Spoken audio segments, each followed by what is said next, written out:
Swagger on point when I step in. Signs in the air for the gang that you're repping. Don't get brave when I'm stepping in the rave. If you show man love, everything's okay. So looking for a lively rave to have fun in. If there ain't girls in the place, we ain't coming. Middle finger up to the Jake, stepping in with the gang. Please tell the police they can't come in. Show me a salute, that's gang. Pure love for the crew, that's gang. Don't chat shit if you ain't gonna bang. Just show man a sign if you're down for the gang. Show me a salute, that's gang. Pure love for the crew, that's gang. Don't chat shit if you ain't gonna bang. Just show man a sign if you're down for the gang.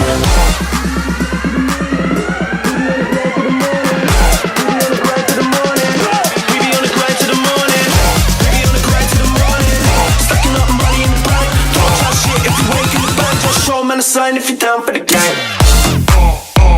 Can't fuck with the gang, we don't fucking pretend. We be busting the clubs, cause you know that we can. Can't fuck with the gang, we don't fucking pretend. Still rocking the show, still feeling the flow. Welcome back, Juventinita, to the Juventinita Back to Black and White podcast. I'm Daniel Negro, and I'm live from Calgary, Alberta, Canada. And today we're going to be covering the post-match of Juve-Lazio, the big W that we finally got. It's been what seems like, a downturn and a scare, if you want to call it that. But now it seems like the Scudetto's loading, and we're about 95%, just right there. I think it's, hopefully we're going to be getting it after this game. I know Atalanta won today, so we can't, pick that up with losses per se. So even if I think Inter loses tomorrow, I think there's still a possibility of Atalanta catching us. So that's unfortunate per se, but whatever, an extra 2 days. So let's get to the boring stuff right away. Guys, please smash the subscribe as always. Drop a like on the podcast. Really helps me out. Obviously, click the bell for notifications if you're an avid listener and you want to keep up to date on the show. Obviously, if you have the notifications, you're going to know exactly when they are released. Again, same thing with iTunes and Spotify. If that's your niche, then subscribe as well. That'll keep you up to date. It'll show exactly in your thread of other podcasts that you listen to. And it'll always update you on when exactly they come out first thing. So without further ado, obviously let's get rid of that boring shit. Now let's get into Juve. Obviously we have another new guest, another first timer on podcasts, and welcome Frankie from Scranton, Pennsylvania. Yeah, thank you very much. Hi everyone. My ad on Twitter is at Frankie the Worst. It's spelled exactly the way you think it is. I'm trying to just keep it as sarcastic and nonsensical as possible. If it goes positive, you'll probably see a bunch of caps locks. And if it goes negatives, you'll see, some really creative kind of pinpoint mean tweets towards Juventus. And I say that after having been a fan my entire life. My father, my brother, my nephew, they're all huge fans. My father immigrated over from Calabria, brought over the Juventus way with them. Obviously, the classic joke of all of Juventus's fans are in Calabria, but welcome to the stereotype. Here I am. But yeah, I've been a Juve fan my entire life. Went through the ups and downs. Luckily, I was born 2 years before we won the Champions League, so that counts. I watched it. I was there. Yep. I was in front of the television set. I know that for a fact because they wouldn't have put me in another room. They couldn't keep it quiet enough to let the baby sleep. So. Fair point. Well, Frankie, yeah. You're making my job so easy because you were just quick on the gun there. One, I want to say, your handle is hilarious. Yeah. Frankie the Worst, that's awesome. And then your profile pic too is it just Sarri with a no? It is Sarri, right?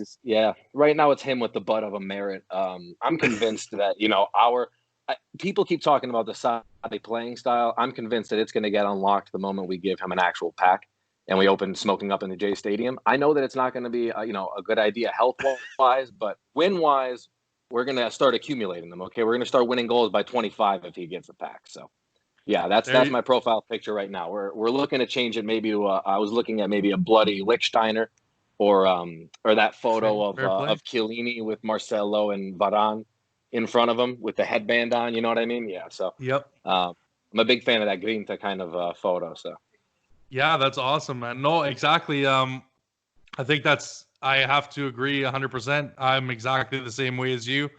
I'm cursing someone out. I'm cursing the club out. I'm cursing the majority of the time. It's probably Ronaldo out nowadays, just because of when you pay someone $31 million and you're not getting what you need out of them, and you're losing games. That's usually the easy scapegoat to go after. But yeah, no, the Grinta, man, the DNA is definitely missing. I know you've told me and you said that you like we keep it real, and I appreciate that. And yeah, that's exactly what we want to do. We're not here to kiss anybody's ass. We're not on the payroll.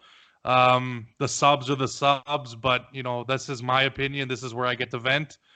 And yeah, so it is what it is. If you agree, you agree. If you don't, you don't. If you don't, drop a line either on Twitter, YouTube, wherever, and tell me why I'm wrong, or give me your take. Right? I love to hear it. So obviously, yeah, exactly. I think the Southerners, or the Southern Italian roots are strong in Juventus, and I mean, I like to laugh at that because obviously I have some roots in Calabria as well, but like it matters anyways because we're still winning and all these other teams are not, and they could say what they can use whatever nicknames and cry about whatever the hell they want. That doesn't change shit at the end of the day. So it's always nice. It's always nice. Obviously, you're saying you work in Philadelphia now. Are you part of like any fan clubs or anything like that, or is it just kind of pretty chill? You guys watch the game at home. What's a typical match day for you? Obviously, if a lot of people are working, like I haven't been able to unfortunately watch the games live because they've been going like boom, boom, boom all the time. One after the other, it seems. So but a typical match day, what it's like for you? Yeah, I mean, to be honest, it kind of depends on. I will go down. There's a cafe in Center City, Philadelphia, called Gran Cafe L'Aquila. Oh yeah, I think everyone knows. They're the best Italian. Yeah, they're the best restaurant. It's the Azzurri fan Phil home place. So, but I guess right now he's the best. Phil, I have no bad things to say about Philly. But no, yeah, I can once in a while but I mean, the smaller games where like I'm just gonna get mad because we play down to everybody's level all the time. I have to watch my house. I can't be in public for those because like the anger that falls out of my mouth. It's like I don't want to be in public, and then someone who I know sees me and they're like I can't do business with that guy because no, not him. So you know what I mean. So yeah, so we keep that at home. But no, there was a Juventus fan club in Philly. There's a big Milan fan club in Philly. There's a big Napoli one, obviously. There's a big Roma one. But I think the Juventus one kind of just fizzled out. Okay. So I don't know. Yeah, I mean, I'd love to get a little bit more involved in that. I don't even know who the first person would be to reach out. But I mean, once this whole quarantine ends and the next season starts and it's a little bit more fresh and new, I mean, hopefully we can kind of rekindle that a little bit and and try to revamp it so we can get some Juventinita together to watch games. Yeah, exactly. And I think that's great. I mean, I've thought about doing it obviously for Calgary. I mean, there's only I think about 10,000-15,000 Italians total here. So it is kind of difficult, right? Because everybody's got their own teams. So I have thought about starting one before, but it's a lot of work. But for somewhere like obviously Philly, that's a big population center. Obviously, there's a lot of Italians on the East Coast in the U.S. So and even obviously Eastern Canada as well. So it's definitely easier. But yeah, I know if it's something you guys could do, that'd be great for you guys. Obviously, there's the benefits with the tickets and all that kind of stuff because Juve likes to make things extremely difficult for their fans. You gotta love that mentality. Make it as difficult as possible for people to give you money. Exactly. Unhinged. Yeah, build an entire hotel and an area around the hotel, but make it impossible to get tickets to stay there. Yeah, and you look at those prices at that hotel, man. Like, geez, I hope that toilet paper is like each one is signed by one player because it's like I want Agnelli's signature on every single one of them, right? Shit. you might as well at that point when you're spending that kind of money.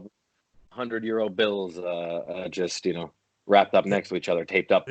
Exactly. Well, I know he's got him. That's for sure. I know he's got him. Yeah. But let's get right into the news now. Obviously, there's not too much on the tap for us. Obviously, like everyone's been saying, probably the most important thing, 4 points was needed.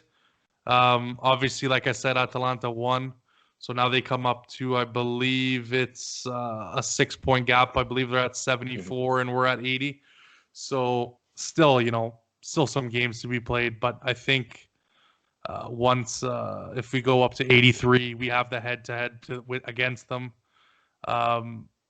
So we just need that W against Udinese. And I think if Merda loses, they're out for sure. And yeah, then it would just be between us and Atalanta.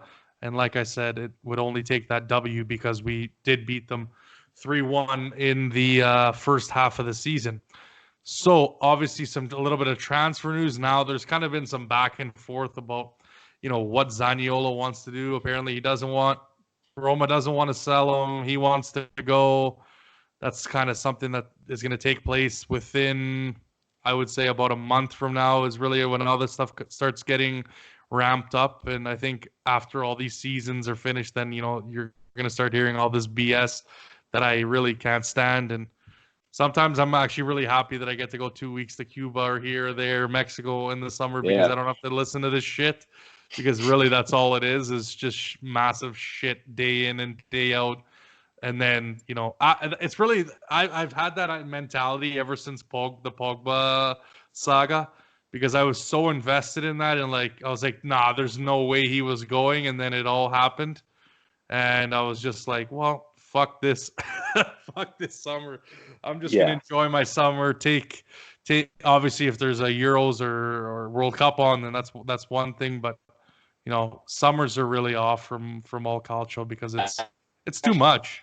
Yeah. So I personally, the Zaniolo thing, I really do think that he fits in well. I like the fact that, injuries always scare me. I'm not going to pretend like they don't, especially in young players. I think a lot of what, you look at with an ACL injury or a big injury like that, a long-term injury, is a mentality, right? You look at someone like Demiral, who, kind of the moment that he went out, it seemed as though he was already kind of angry that the fact that he had to go out and he was ready. Yeah. He was gearing to get back, right? His mentality was, I'm preparing myself to get back on the field the moment I'm off, right? And right. I think Zaniolo had a lot of that feeling too. I guess my worry is that, I'm not watching exactly how Zaniolo is doing on a day-to-day. I'm not in tune with Roma news the same way I am Juve. So my hope is that, he does have that same kind of, that little bit of fire to say, I got injured and that's terrible, but I'm young and I have potential. I have a lot of talent, and coming back stronger is not the craziest thing in the world. That I wouldn't be the first player to do it, and I wouldn't be the last. Right. So my hope is that that injury really is something that has kind of fixed itself. He looked good in the last couple of games if he came back, except for that one tackle that I don't remember who it was, but they absolutely put him on skates. He did a split like he was doing gymnastics. It was terrible. And it was that moment where I was like, see, something like this is going to happen at the J Stadium that, I don't know about you, but I'm convinced that, they pull up before they play. Everyone slips. Yes. Yeah. Yesterday, Dybala looked like he right, every single game. And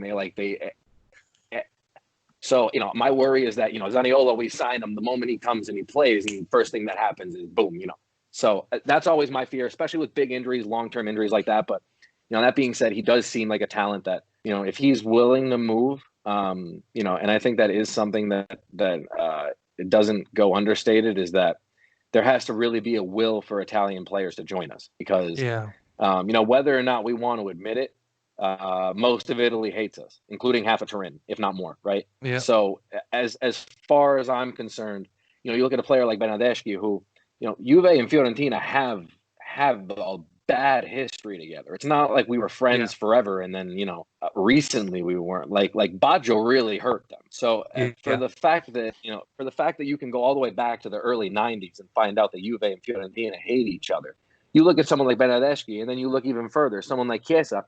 I'm not surprised that Chiesa isn't like, jumping at the bits to join Juve because, when you do, you really do turn your back on whatever team you came from. Whether or not we want to pretend like, Higuain will always be a Napoli hero and a legend because he scored 1 million goals there. Yeah, a little different. But the moment Napoli got buffed a little bit, he came to Juve, and then it's the same thing with Sarri. So, Yeah. If Zaniolo really wants to join us, and he really does feel as though, this is the best next logical step in his career, and it's not just some stepping stone, because I don't know about you, but in the last 25 years, I haven't seen a lot of Italian players join Juve and then go to a different team. Typically, if an Italian player joins us, like, they'll go to a retirement team next. Yeah, they'll go to a retirement team next. There's not a lot of players like Cannavaro anymore. That's obviously a much different situation, But that being said, it rarely happens. We lose Marquisio to Zenit. We don't lose him to Real Madrid. Right. Yeah, and that's exactly like you said. And it was the unfortunate situation of obviously being in Farsopoli. So that's really, I think, the only reason that wouldn't have happened if it was any other way, right? But like you said with Zaniolo, obviously now he gets to go to Euro 2021, 2020, whatever the hell they're calling it. And that's going to be big. I think if it doesn't happen now, I think sometime possibly next summer could work out. I think we need him. I think you got to bring the guy in. If you're going to lose Tonali as a midfielder to some other team, whether that be Merda or whoever else, then I think you got to go with Zaniolo. And I think we got to bring, a lot of the talk is, bringing that Italian flair back to Juve, which we really haven't seen in a long time now. And I think, when the national team's at its best, obviously Juve's at its best.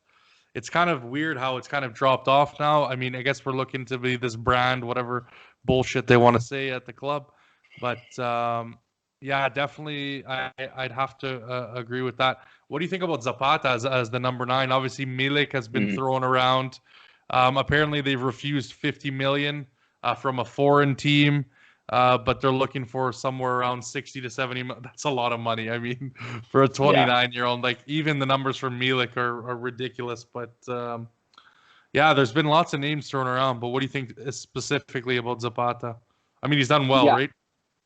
Yeah, I mean, I'll real quick just to immediately, Milik, I have no interest in. I for no other reason, but I mean, like, we are not looking to win. Let me rephrase what I just said. Winning Serie A is not primary objective, and it shouldn't be, because to your point just a minute ago, if we're trying to beat J Corp, right? Like, we're not trying to just win Serie A because it's only appeasing the Italian fans and the 11 people who have ESPN Plus in the United States. Other than that, right, that's all that you're appeasing. So if you want to be growing as a club, you have to bring in somebody who's going to realistically do something for you. I don't know that Milik is going to do anything. I mean, I don't think, when he plays for Poland, he plays well, but that's because he's playing next to Lewandowski. And like, how don't you play well next to a guy he's putting up 50 goals a year, and the only guy who can shine Ronaldo and Messi's boots, right? Yeah, exactly.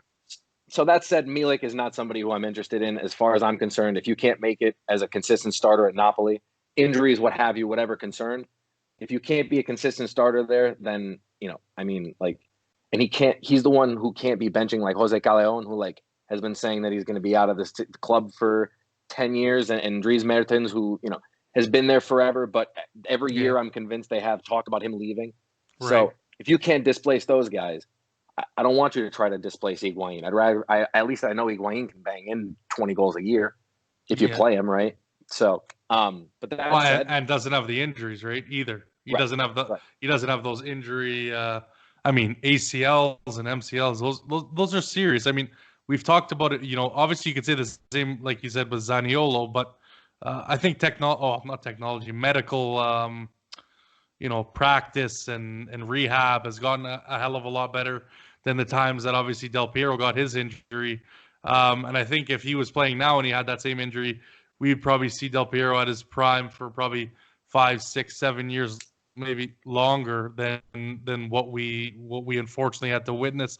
And, the team circumstances and who you have as a coach, that's a whole other story. But yeah, no, definitely, I agree with you 100%. I'm not convinced at all with Milik. I've been saying it. Yeah, go ahead, boss. No, I don't think that if you are struggling to get into the first team at a team like Napoli, who, from all accounts is a good team. I'm not going to sit here and pretend like, this year, obviously they had a little bit of a Right. whatever, a hiccup year, whatever. But, they've been changing coaches kind of consistently over the last 4 years. Gattuso's the only one who, it feels like now he's going to be there for a while. Yeah. But yeah, I don't like Milik. And then on the other one, Zapata, I mean, he kills us every single time he plays us. It doesn't matter who plays it on him. The only player who I really wholeheartedly don't feel worried about when he plays on him is De Ligt. Yeah. And it's probably because he's 20 years old and he can catch him and he's strong, right? But Bonucci, I'm convinced is he's a paper cutout. And Chiellini, unfortunately, isn't the guy that he used to be. But I mean, Zapata bullies our defense, and this is a good defense. It's not. We're not the defensive past, but I'm just like you, right? I've watched a lot of old school Italian soccer. If you have to make a tackle, you already messed up. Yeah. That's a common mantra, right? If you already have to make a tackle, you're fucked up. You're in the shithole, basically. Bonucci and Chiellini, they have a tendency of kind of positioning themselves a little bit better. Bonucci a little bit less now because he's trying to use his ass to block all the shots. But you look at someone like De Ligt, I'm glad that he has good positioning, but then also can catch up to you if his positioning is not good. His tackling strong. So when I watch somebody like Zapata, to get back on course what we were talking about, Zapata makes De Ligt forcefully not be in good positions. And that's why he kills Bonucci and he kills Chiellini when Chiellini plays, because Zapata's too strong and too fast for you to be on your heels while waiting for him to receive the ball. You have to run at him, right? And if you don't, he's going to beat you by turning on you. I think we've been missing that for years. And I think another thing that I love about Zapata is that he's a big enough character in that if he's playing against a center back, you don't have to worry about necessarily, him getting bullied. Him getting bullied. And besides that, I mean, how many times do we cross in balls into? Oh yeah. Listen, Douglas Costa is as tall as I was in the 5th grade. He's not hitting the ball with his head, and if he does, everyone's going to talk about it for the next 5 years. They're going to say this is the goal he scored, right? That's a fact. And it kills me, but Higuain used to be a better header of the ball. But even when he was a better header of the ball, it was typically freer headers. They weren't wasn't scoring many corner kicks. They were never his forte. Zapata has this tendency of just, when a good ball gets put in, he's either getting his head on it or he's putting his defender into an area, pulling him somewhere that opens space up. And if you have him and Cristiano Ronaldo, who Ronaldo's not playing in the box every single time. He's playing where he's getting into the box. He's passing the ball off to Alexandro, getting in. He's passing the ball off to, whoever's on the right side and getting in, Cuadrado, whoever. If you have two guys that are in there and one can pull a defender away from the other, that's how you get headers. Right. That's the only way you're going to score those goals. Otherwise, what defender needs to get on Doug Costa? Yeah, exactly. The ball has to get past the defender's waist before it gets to his head. So, and I love the guy, but you know what I mean? That's so true. It's so true. No, I mean, in 4-3-3 too is 4-3-3 as well is not, when you have a number 9, obviously, like you said, with Higuain, that isn't as tall as well. I mean, he's not a tall guy, he's not your Milik in size, at least, or your Zapata in size. It's difficult, and we need to get away from this Allegri ball where that's all it seemed like we were doing.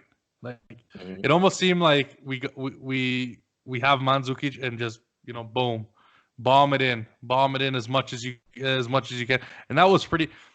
Everyone complains about the defense now, and it's okay, so we're so solid, compact because we had 50 guys behind the ball for pretty much every game. And some magic from whichever player it would be would turn the tide for a 1-0 or a 1-1 or whatever the hell it may be. and then it turned into, but then the only attacking, mentality was cross the fucking ball, and we would never use the middle at all. And it would just be cross, and then again, individual brilliance. Okay, we can win a game, we can win a few games. There was a stat just came out. Had the most consecutive, I think, 2-goal games in Serie A history. I think it is crazy. I mean, if someone told, and I mean, people are like, "Well, we're not that offensive." I'm like, I don't know what you're watching then. I don't think I don't remember Juve scoring 3 goals every game consecutively ever under Allegri. I mean, I would be pretty shocked. Maybe towards the beginning it was a little bit different because he was playing more of a, Conte. He was kind of taking over from Conte still, and that was kind of a residual that kind of lingered when he came in. But no, it's definitely needs someone. Definitely needs someone who can go in there with purpose. And like you said, there's not much. There's not much. Ronaldo can't really, the only time Ronaldo's going to get it is if the defender just completely lets him go. And he's missed about 4 of those, 4 or 5 he just missed one the other day to date. Yeah. And because maybe he doesn't want to get the front of the hair, messed up a little bit. That's why he's off target so much. Exactly. Then Bonucci's been all right. He's had some free moments, but again, still same thing, missing the ball, missing the goal, or hitting it right to the keeper. De Ligt is really the only kind of with purpose. Alexandro has gotten into it a little bit now as well, which I'm liking because it's building my case of keeping Alexandro. But obviously, another piece of news that kind of came out was the Gazzetta and Tuttosport doing their ratings for the game. Obviously, we'll get into ours later. Ronaldo and Dybala Ronaldo being the best player for Gazzetta, 7.5. And Bonucci being the worst 5, which, I mean, to me makes sense. Tuttosport, Dybala and Ronaldo on 8, and Ramsey on a 5.5. And then the last kind of thing that we can get into, which I'm surprised we've gone on this long on the news, but, great conversation. But nothing serious for Higuain. Just obviously a mild lower back pain. He doesn't need any tests. They're going to keep an eye on him, but what did you think about? Now let's get into the game. Let's get into the match. Now formations come out, and you see Higuain on the field. I was obviously working, so it was more like just the reaction was like my Twitter notifications were going off. And I'm just like, what are we losing? What time is it? What the hell's going on? Did we score? And I just see like Dybala's out of the lineup, and I'm like, shit, what the hell is going on now? But what were your first thoughts when our lineup came out? I mean, I'll be honest. My first thought, I got worried that like something happened to Dybala, because as far as I'm concerned, there's no reason in the world why he shouldn't be starting every game at this point, unless he's hurt. Honestly. Right. And I mean that in the sense that I have it written down right here. Like, he legitimately is the reason why any of our midfielders touch any of our strikers ever. Yeah. Otherwise, the most that you ever see, right, is whoever playing on the left side, whether it be Rabiot or whether it be Bentancur, sometimes playing there, Pjanic, whoever, Matuidi a lot of times, whoever's playing on the left side will pass it to Alexandro. He'll pass it to Ronaldo, and then Ronaldo will try 5 step-overs, and then nothing will happen, right? That drives me nuts. How is no one seeing that, though? Like, honestly, man, I've said this about 15 fucking times, and I get shit every damn time. It drives me bananas. Ugh. And, like, I had this argument with Al, again, same thing, and he's like, oh, well, look, Matuidi can play left back, and, like, Danilo plays better left back because he can actually make runs. And I'm like, dude, Ronaldo does not know how to fucking be a playmaker at all. No. And it's frustrating. Takes 15 minutes on the ball, man. Like, decide what you're going to do. And Dybala typically has to run so far back to receive the ball, which, I mean, you know what, is fine, right? Because I think what happened under Allegri is that Dybala understood what it meant to be that position, that sort of false 9, a little bit further back, almost attacking midfielder style. I think he understood what that meant, in addition to sort of that little right midfield, right wing thing that Allegri had him do every once in a while. I think he learned and understood what it meant to kind of, win the ball back in that part of the field, and how productive it is. I mean, really, a lot of the goals that we've scored, you typically see are won, right past the touch line into the opponent's half. It's because we already have the momentum, and typically their opponent's already, pushing as far up as they're going to, and you have that splitting pass that kills them. Unless Dybala is on the field, I don't ever see a pass like that ever happening. I rarely ever see any player winning the ball back in that spot. Because Doug Costa, he runs himself out all the way to the touchline and then he's done. Yep. Or you have Ronaldo, who does the exact same thing, and Ronaldo doesn't run back because, whatever, he's Ronaldo. Whatever. That's I hate his that contract. Excuse. Terrible excuse, right? Yeah, but that's just a fact of the matter. But listen, to your point earlier, what you just said about Matuidi playing left back. Matuidi playing left back is like me being a race car driver. Like, I drive a car, but it doesn't mean I'm good at it. It doesn't mean I know how to do it professionally. None of that.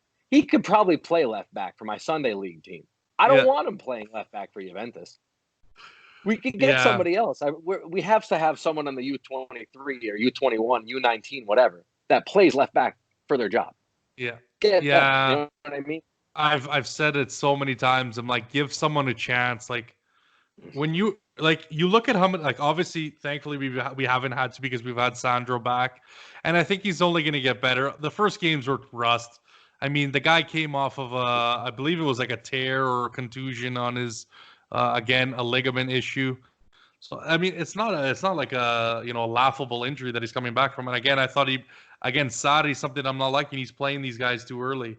And then you have a guy who was played into the ground before COVID, and then again kind of what do I want to call it? I think again he played him too early.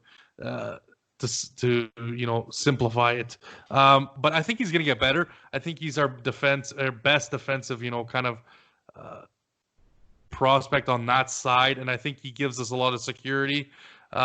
When you look at how Matuidi played in the left back position, I mean, I can count like countless mistakes and guys being able to run past him. Mm-hmm. And like you said, it's all Dybala. I mean, as much as everyone wants to give Ronaldo credit for scoring all these goals to boost his ego, and this is going to be one of the questions, and I almost don't want to answer now, but if Higuain is in the lineup, this game I don't think does not get played exactly the way we saw it. And I mean, sure, it was slow at the beginning, but you still see the chances and the movement of Dybala off the ball, and even on the ball, trying to get into good space and put the ball on Ronaldo's foot and stuff like that. And it's like, that energy can't be matched by anyone that we have. I mean, obviously, Douglas Costa, you'll get that obviously in the second half when he comes on as a sub. But again, I don't think Douglas Costa is your starter. I think he's a super sub. Yeah, exactly. And I hope Kulusevski is the guy that becomes a starter, or even someone, Bernardeschi to me is not someone that's got to be out the door as well. I don't think he's good enough. As much as I like the runs he's making, and he's been kind of good on the free kick aspect or the corners, he's had a decent ball in, but I don't see him here anymore. And I think Cuadrado shouldn't be, again, another thing, Cuadrado shouldn't be right back. We need an actual right back, because he does the same stupid shit that everyone else that isn't in their position on the left back does. I mean, look, some guy, I was listening to, Bianconeri YYZ, and that's my official fan club. And, there was some comments about, how, he gets a lot of fouls and this and that. It's like, okay, well, you were just criticizing Sandro that needs to cross better or needs to make better runs in this. Well, at the end of the day, it's the same on the back end on Cuadrado. He's a right winger. He's going to give you that offensive flair, but he's going to have to do it at double the pitch length. He's got to come back all the time. So you're going to, obviously, one, you're going to wear his ass down, and two, you're going to be you're limited because he's got to go that much further to get into the play. So it's a limiting factor to me to have him at that right back. So that obviously needs to be changed. Let me kind of recite the formation just so if anyone didn't know, because there is kind of a key kind of change that we haven't seen so far.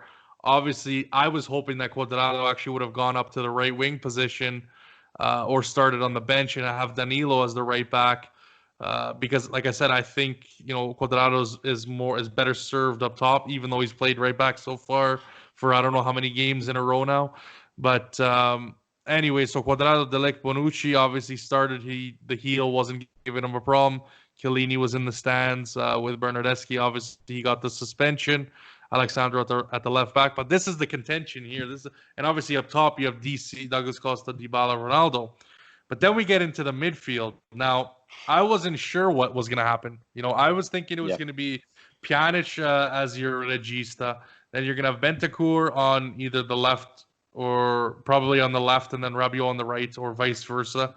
And I thought that's kind of would have been maybe even put Matuidi in because, why not? I'm not shocked with Sarri's decisions, but he's got some weird starting to say. I guess obviously for injury purpose, for obviously trying to conserve players and stuff like that. But I don't think Matuidi is ever a starter again for us. And that's my personal opinion. I don't see. I think he should be a guy when we have the lead that can go get the ball and make tackles and is a workhorse in that sense. But, Rabiot, Bentancur, and Ramsey as a starting three for the first time in ever, for a really long time at least. All these guys are healthy. Now, I know Ramsey, I think, had kind of a little bit of a stinker of a game. And the rust excuse, what do we think of that? Obviously, that's more to come a little bit later when we get into the rankings. But definitely, what do you think about those three kind of? Do you think that's our preferred starting mid formation that we're going to have with those three, or what do you think, Frankie? So I mean, looking at the lineup right now, to your point, I hate to kind of chalk it up for Ramsey being rusty or whatever, but I mean, the guy has played barely any games this season. Whether or not we want to, chalk it up too much to it. I mean, game stamina is definitely a thing, and besides that, I legitimately do think that he is still having a hard time kind of getting used to the Italian league. I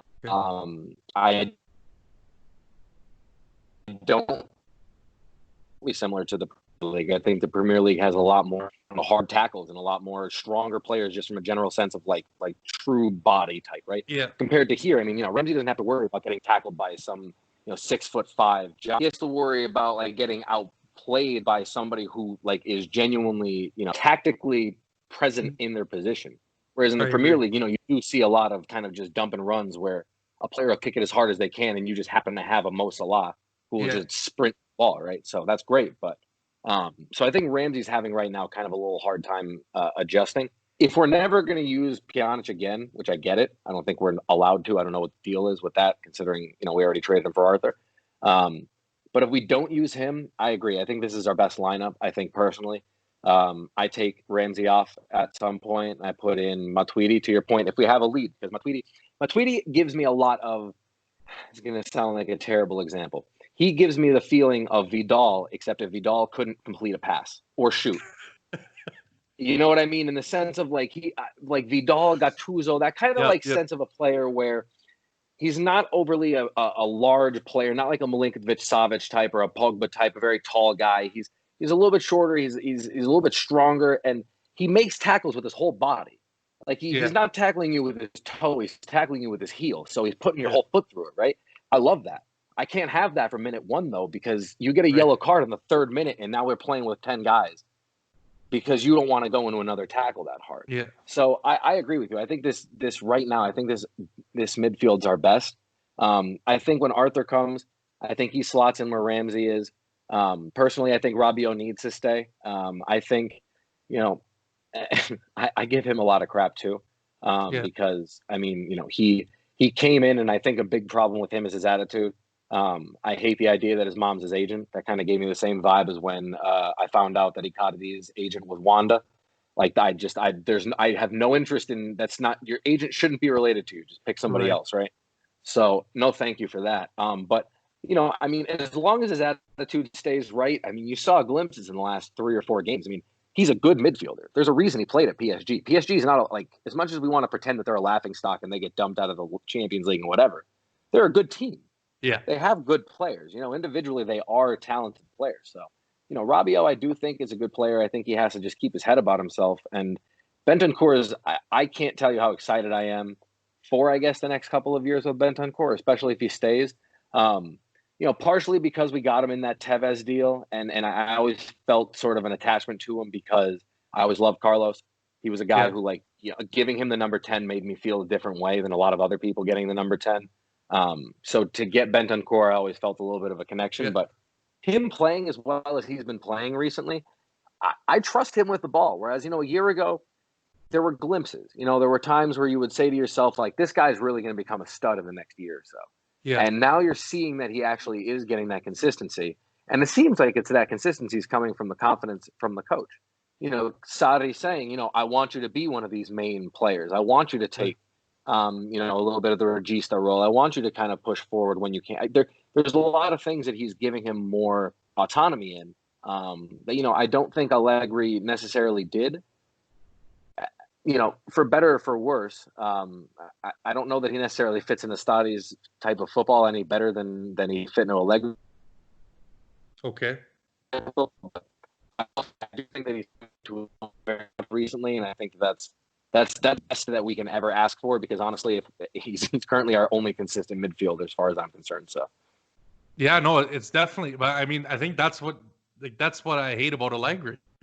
Like all the stuff that seems to be like getting better. Like that's what pisses me off even more with it's like the guy had no faith in anybody.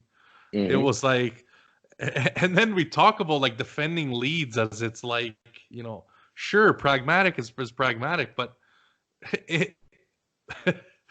I hate to see like we act like the league we're in is like the Premier League in terms of like consistency, or like even if you look at it as like having a two-headed, maybe even 3, you could say, with Atletico Madrid in La Liga. Like, I don't see Serie A being that league.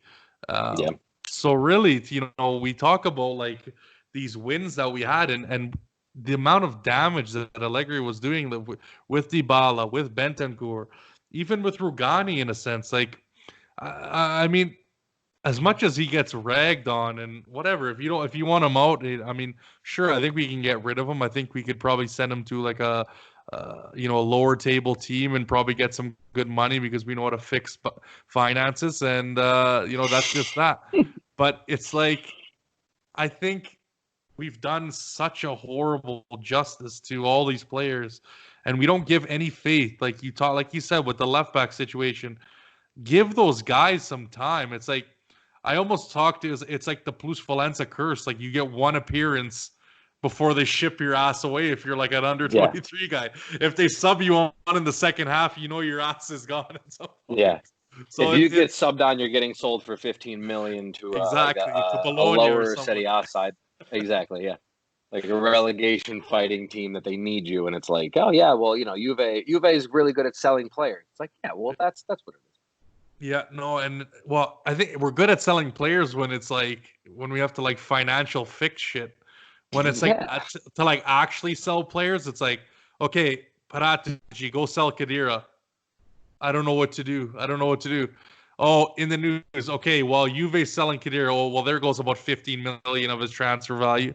It's like so ass backwards. We buy before we sell, and then we're stuck with players. And oh man, that's a whole other round. Stunning to me. I was going to say, it's stunning to me that we aren't able to sell off players in transfer windows when, Khedira won a World Cup. He's won a Champions League. Like, you could sell him to Inter Miami. Yeah. David Beckham would be chomping at the bits. He'd be like a German international who has experience. He is a big name in some other country and has won things. Okay, sign him up. Like, you're telling me that no one in the MLS is interested in buying him, buying Matuidi? Nobody? Yeah, if you're trying to sell to Real Madrid every time, maybe not. But we're just so incompetent. I think Paratici is just a horrible seller, and it's just like, you don't know. Like I said, you sell the guys first, and then you make known who you want to buy. Like you don't do it the other way around, because then you're stuck with players like we've been I don't know how many fucking times. Like it's ridiculous. But anyways, let's look at Lazio's formation. Obviously 3-5-2. Big story. They're missing a shit ton of players. They're missing a ton of players, and we kind of got lucky in a sense that Luis Alberto and Radu and Lucas Leiva and a list of, obviously Patrick was still on suspension for being a vampire.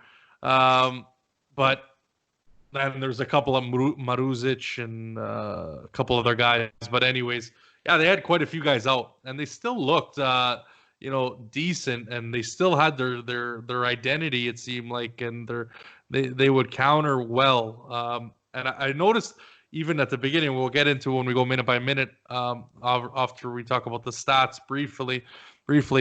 But yeah, again, Lazzari was still there. Milinkovic-Savic was key for them, I think, still in this game. Cataldi had definitely some efforts that were worrying. Parolo, I didn't really notice. This new guy, Anderson, I've never heard of this guy. Apparently Lukaku got into it or something with the coach, with Inzaghi at the beginning of the game, and that's why he didn't start. Because that was my shoe-in for the left back, was Lukaku. And then obviously Caicedo, obviously up top, and then Immobile as well. 3-5-2. Nothing really unusual about that lineup, barring the players that were obviously injured or suspended. Let's kind of go into the match stats. Again, stats are, you take them with a grain of salt, but some interesting things. Obviously, the possession was pretty balanced, 54-46 for Juve. We had 19 shots. Now, that's something that the Allegri apologist, the Allegri lover, the Allegri fan club can't say. Because I've remembered some games where we're not even putting, maybe 3 shots total, 1 on goal or not on goal. I don't have to remind Juventini of the fateful Koulibaly goal in the Juve stadium. We had 0 shots on goal. That was the worst day. I watched that game at Gran Cafe L'Aquila with Phil, and if you watch bad podcasting here, but if you watch the video that Phil always puts up on Twitter of him dropping to the knees and cheering when Juve loses, if you look in the back, you'll see a guy with black hair wearing a Del Piero jersey. That's me. There you go. Phil and I met, so it's a good story. But yeah, man. So 8 shots on goal, pretty good. Lazio kept them to 3. They had still 10 shots, 4 corners for us, 7 for them. So we weren't, I don't mind us not putting the ball in as often, because I don't really see us. And I've said this before on earlier podcasts, we're not creating anything we're crossing it in, and we're not really scoring. That's not how our goals are forming, is from the crosses. Obviously from the left back, full back, or obviously the right wing and stuff like that. So nothing really there. Foul, it was pretty chippy game. 18 fouls for us, 15 for them. We got 3 yellows. Obviously Bonucci with the stupid play, and we'll get into that. Obviously, he's going to miss the next game because of that. Obviously, Sandro picked up one, and Danilo as well. Anderson for Lazio. Offsides, Bernardeschi wasn't on the pitch, so we were only tasked at 1 offside, because he's the only player that gets paid professionally that doesn't know how to stay onside. Obviously, pass accuracy, again, 88%. You got to keep it, especially with Sarri style. You got to keep those numbers up. The higher, the better. Almost 100%, the better. And for us, a lot of the shots were from the inside the box, 14, and obviously 5 outside. I think that's something that we need to improve on a little bit. We've seen it kind of here and there, but the midfielders really need to, have a license to shoot, because we haven't really seen a lot of that. Obviously, you saw the goal, Rabiot's kind of wonder goal against Milan, but which was kind of surprising. Obviously, there was some defensive mistakes on Milan's side there, but still pretty intrigued that he took onus and actually drove at the net and took that shot. So something I think that we can work on, and I think that needs to be improved. Just looking at obviously the key players, Ronaldo, 100% tackle success, long balls, 100%, 34 passes completed, 1 chance created, 11 shots, 4 on target, 1 off the woodwork, and 2 goals. Obviously, Dybala, 73 touches, 94 passes successful, 5 duels won, 4 recoveries, 4 out of 7 take-on succeeded, 3 out of 3 for long balls, 7 key passes, 8 chances created, and 1 assist. And I mean, I look at the Ronaldo stats and I'm like, okay, well, he's got his 2 goals. But if someone were to tell you that one was a tap in and the other one was a PK, and you compare and you take away those goals, and obviously you take away Dybala's assist, it's night and day for me. I mean, don't get me wrong. We're paying Ronaldo to convert, and he is converting, so I have to give him credit for that, right?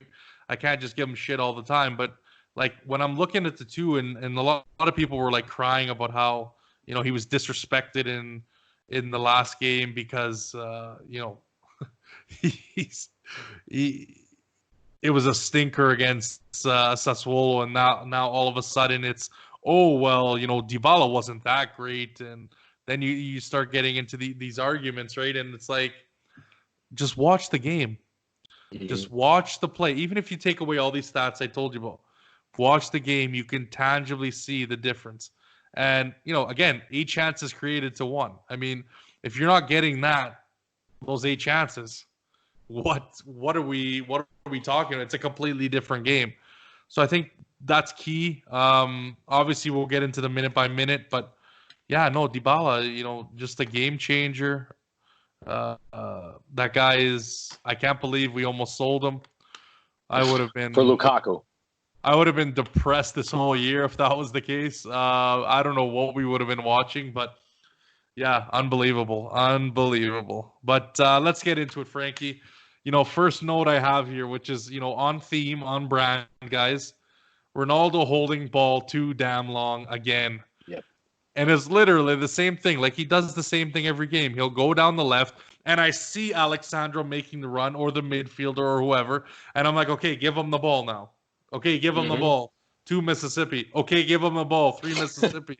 Okay, give him the ball. 4 step overs later. Finally gives the guy the ball. The defender's pretty much like man marking him, and then the ball gets, refreshed, put around the other side. It's like, who's teaching this guy? Like, if Sadi's like, okay, Ronaldo, like, dish the ball, and like he's not doing it, well, then it's not on Saturday, guys. Like, you know what I'm saying? Like, it's kind of pretty self-explanatory. But that was I have a really really big problem personally with exactly what you just said. The way that Ronaldo and Alexandro tend to link up over there kind of goes back to what we were saying earlier with Zapata. I think the reason why Ronaldo doesn't look for that early pass as quickly as he might have, when you look at him when he played in Real Madrid, he had Marcelo flanking him, right, and he had Benzema in the midfield, or in the middle of the box, right? So whether he was crossing it himself or he was laying it off to Marcelo, he at least felt confident enough to say, "There's somebody who can receive the ball." Right here. Unfortunately, when we had Mandzukic, it was a different story, because Mandzukic, you can play, a little bit differently, granted. Anywhere. But I mean, right now, like, if he passes it off, to your point, right? If at 2 Mississippi he passes it off to Alexandro's crossing it to Dybala and Doug Costa. You know what I mean? And it's tough because, like, Ronaldo, the problem is that by the time that Ronaldo gets back into the box, Alexandro has someone man marking him. So, to kind of our earlier point, I think that that's something that's missing out of our team, is somebody who can receive a cross so that Ronaldo doesn't have to pass it, then go receive it too. That's a hard thing to. It is. I think there needs to be a little bit better cohesion. I mean, these guys are practicing together, so you think they'd be talking about it, like, give them the. I think Alexandro's definitely, like, we've seen it before in the past. Like, he's definitely down to, like, 1-2. I think he's capable, more than capable, to be able to do that with Ronaldo. I just, like you said, I think there's a lack of confidence there, and that's why he doesn't want to dish it off. Whereas maybe with a midfielder, he feels like, I don't know, you look at, he was doing it with Matuidi, he does it with Danilo, but he doesn't necessarily seem to do it with with Alexandro enough. I've noticed him do it with those players as well, where he's kind of holding on to it when he doesn't necessarily need to. But yeah, we'll see what happens. I think that's something that could be worked on easily. But no, it just pisses me off every time I see it. It's like, another opportunity is just being thrown away because, do something. But, Lazio counters. That's what I noticed at the beginning as well. They split us open pretty good at the beginning, and they had confidence. I think Lazio's a confident team in their game. They know how they want to play. They will counter you well. Their passes are crisp. Like I said, 86% they were on as well. So I think pretty good. But at the beginning it was pretty much holding the ball for a must. We kind of we're sitting on the ball, risking a little bit, getting some chances. In the 6th minute, obviously Bonucci was doing well. He had a great block. Immobile gave a nice ball to Caicedo, and so he is there. He's shown some mistakes, some really bad defending, some really bad mistakes, but he's there in some moments, and I was pleased to see that. Then again, something Ronaldo, he doesn't give the ball back. You notice Douglas Costa in the 9th minute, perfect ball to Dybala, gets it over to Ronaldo, and Dybala was kind of like waiting, like, okay, give me that, put that ball across the box to Dybala again. He takes the shot, obviously. Ball goes wide, and we're all like slapping each other, slapping our foreheads, like, come on, man, like, we're paying you so much money for this. Then, obviously, 11th minute, Dybala free kick cleared by the defense. Go ahead, boss. Yeah, no, I was just gonna say I agree. At one point it's like, how much money do we have to pay you for you to not do that anymore? You know what I mean? Like we're paying you this much money, and you keep putting the ball across the goal and like practically putting it out for a throw in. Like, do I have to pay you another couple $1 million to stop that entirely? Because if that's the case, fine, we can start a GoFundMe. But like, that's crazy talk. Yeah, man. And then obviously we get into the 11th, Dybala free kick, which was cleared obviously by the defense, but it goes so wide, and De Ligt puts in a nice volley back into the box, and Alexandro gets his head on it.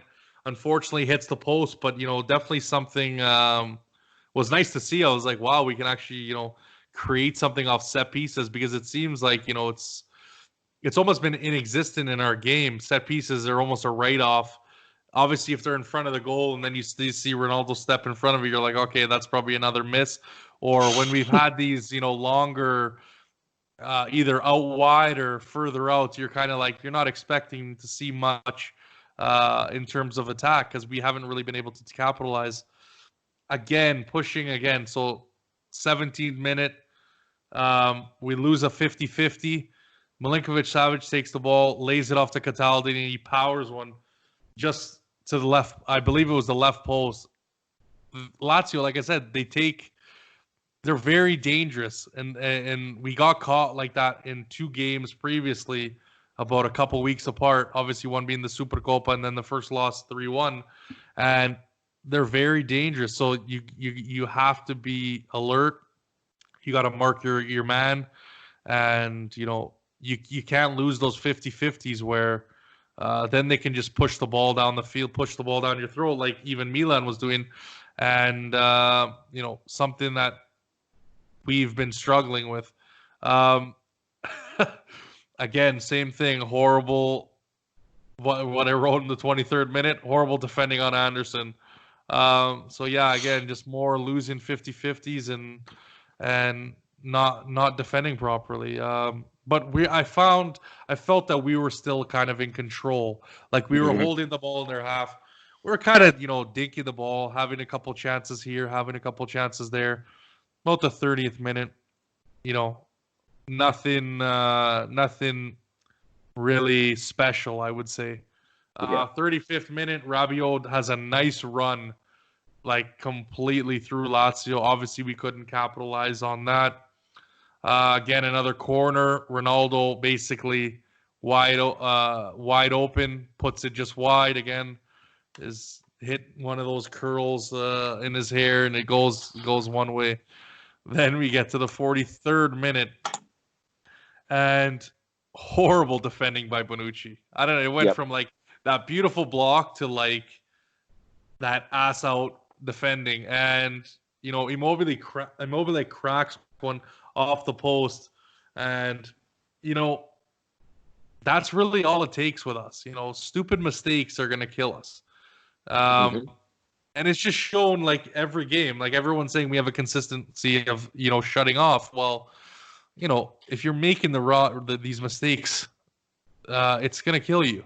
And I found we were really lucky that, no one was really clinical in this first half, especially Lazio, because they had chances where they were inches wide and, same with us headers and stuff like that. But they had some really good chances, and there was really no deadly edge from one team or the other. And we get to the halftime.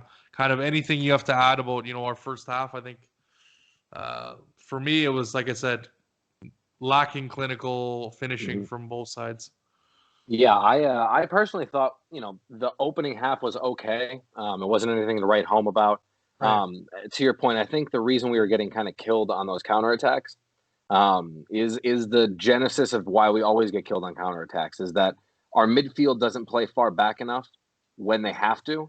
Like when the ball gets lost and there's a counterattack, we don't have the Vidal type to sprint back until he throws up.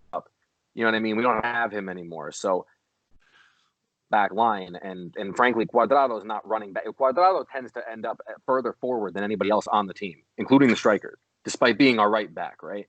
And when that happens, if there's a breakaway, like even somebody slow is still, you could put Mertesacker at striker and he's still going to outpace Cuadrado if he has 80 yards on him, right? So it's one of those situations where I everything that happened in the first half was perfectly expected because of exactly like the moment I saw Cuadrado that far up, I said, okay, there's going to be a counterattack. They're going to kill us. And then that's exactly what happened. And it's, it's fact of the matter, but I feel like there has to be some semblance of, Sarri screaming at them saying, one, like, do you like the midfield line, like call that home base. That's where I want you around, whereas like he really hangs out in the opponent's box more than anybody I've ever seen, despite being a right back.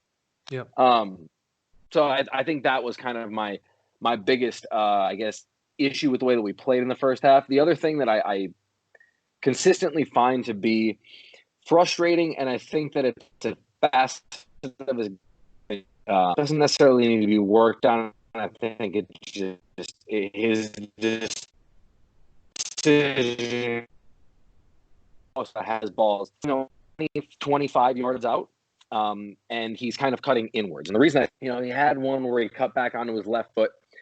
He took a shot, and Strakosha really, went right to his chest. So it wasn't as if it was anything, to write home. But the fact of the matter is, that's one shot. And Cristiano has shown in his history that he likes to tap the ball back in. Like, he doesn't need to score the goal from 40 yards away to be happy. He's fine if he scores a hat trick of tap-ins, right? The fact that we don't put as many balls on net as we do is frustrating because, we do have players that can hit the ball from distance. The other day we had those 3 goals from Doug, Paolo, and Ronaldo that, like each of them was better than the last, and they were all from some form of a distance. Paolo's wasn't, but Paolo's was unique in of itself. But, point is, if you shoot those shots, the goalie's not going to hold on to them every single time. The keeper's going to parry some of them. Have a player like Ronaldo who finds himself next to the ball every single time. Those are the things that we want to see, right? And as far as I'm concerned, Douglas Costa looks every single time to have that one little splitting final pass that you think he's going to shoot, but then he plays it through your defense. It reminds me of, it's going to sound like a ridiculous callback, but the pass Pirlo played in the Germany game in 2006 to Fabio Grosso, right? That pass, everyone's like, Pirlo's going to do X, Y, Z. He didn't. He passed it right through them. Everyone was looking one way. He passed it the other, right? I love that pass. But it works because you don't try it every single time you have the ball, right? The same thing with the Panenka. Like, you only score them every once in a while because you only try them every once in a while. That's why goalies don't expect them, right? If you're Doug Costa and you can rip a shot from 20 yards away and put it upper 90 5 out of 10 times, and the other 5 times are going to be on net, take the shot. Yeah. the worst that happens is it gets blocked and the goalie has to do something instead of sitting there and like, you know, smoking a cigar and having a cocktail and waiting until we decide to take shots at him.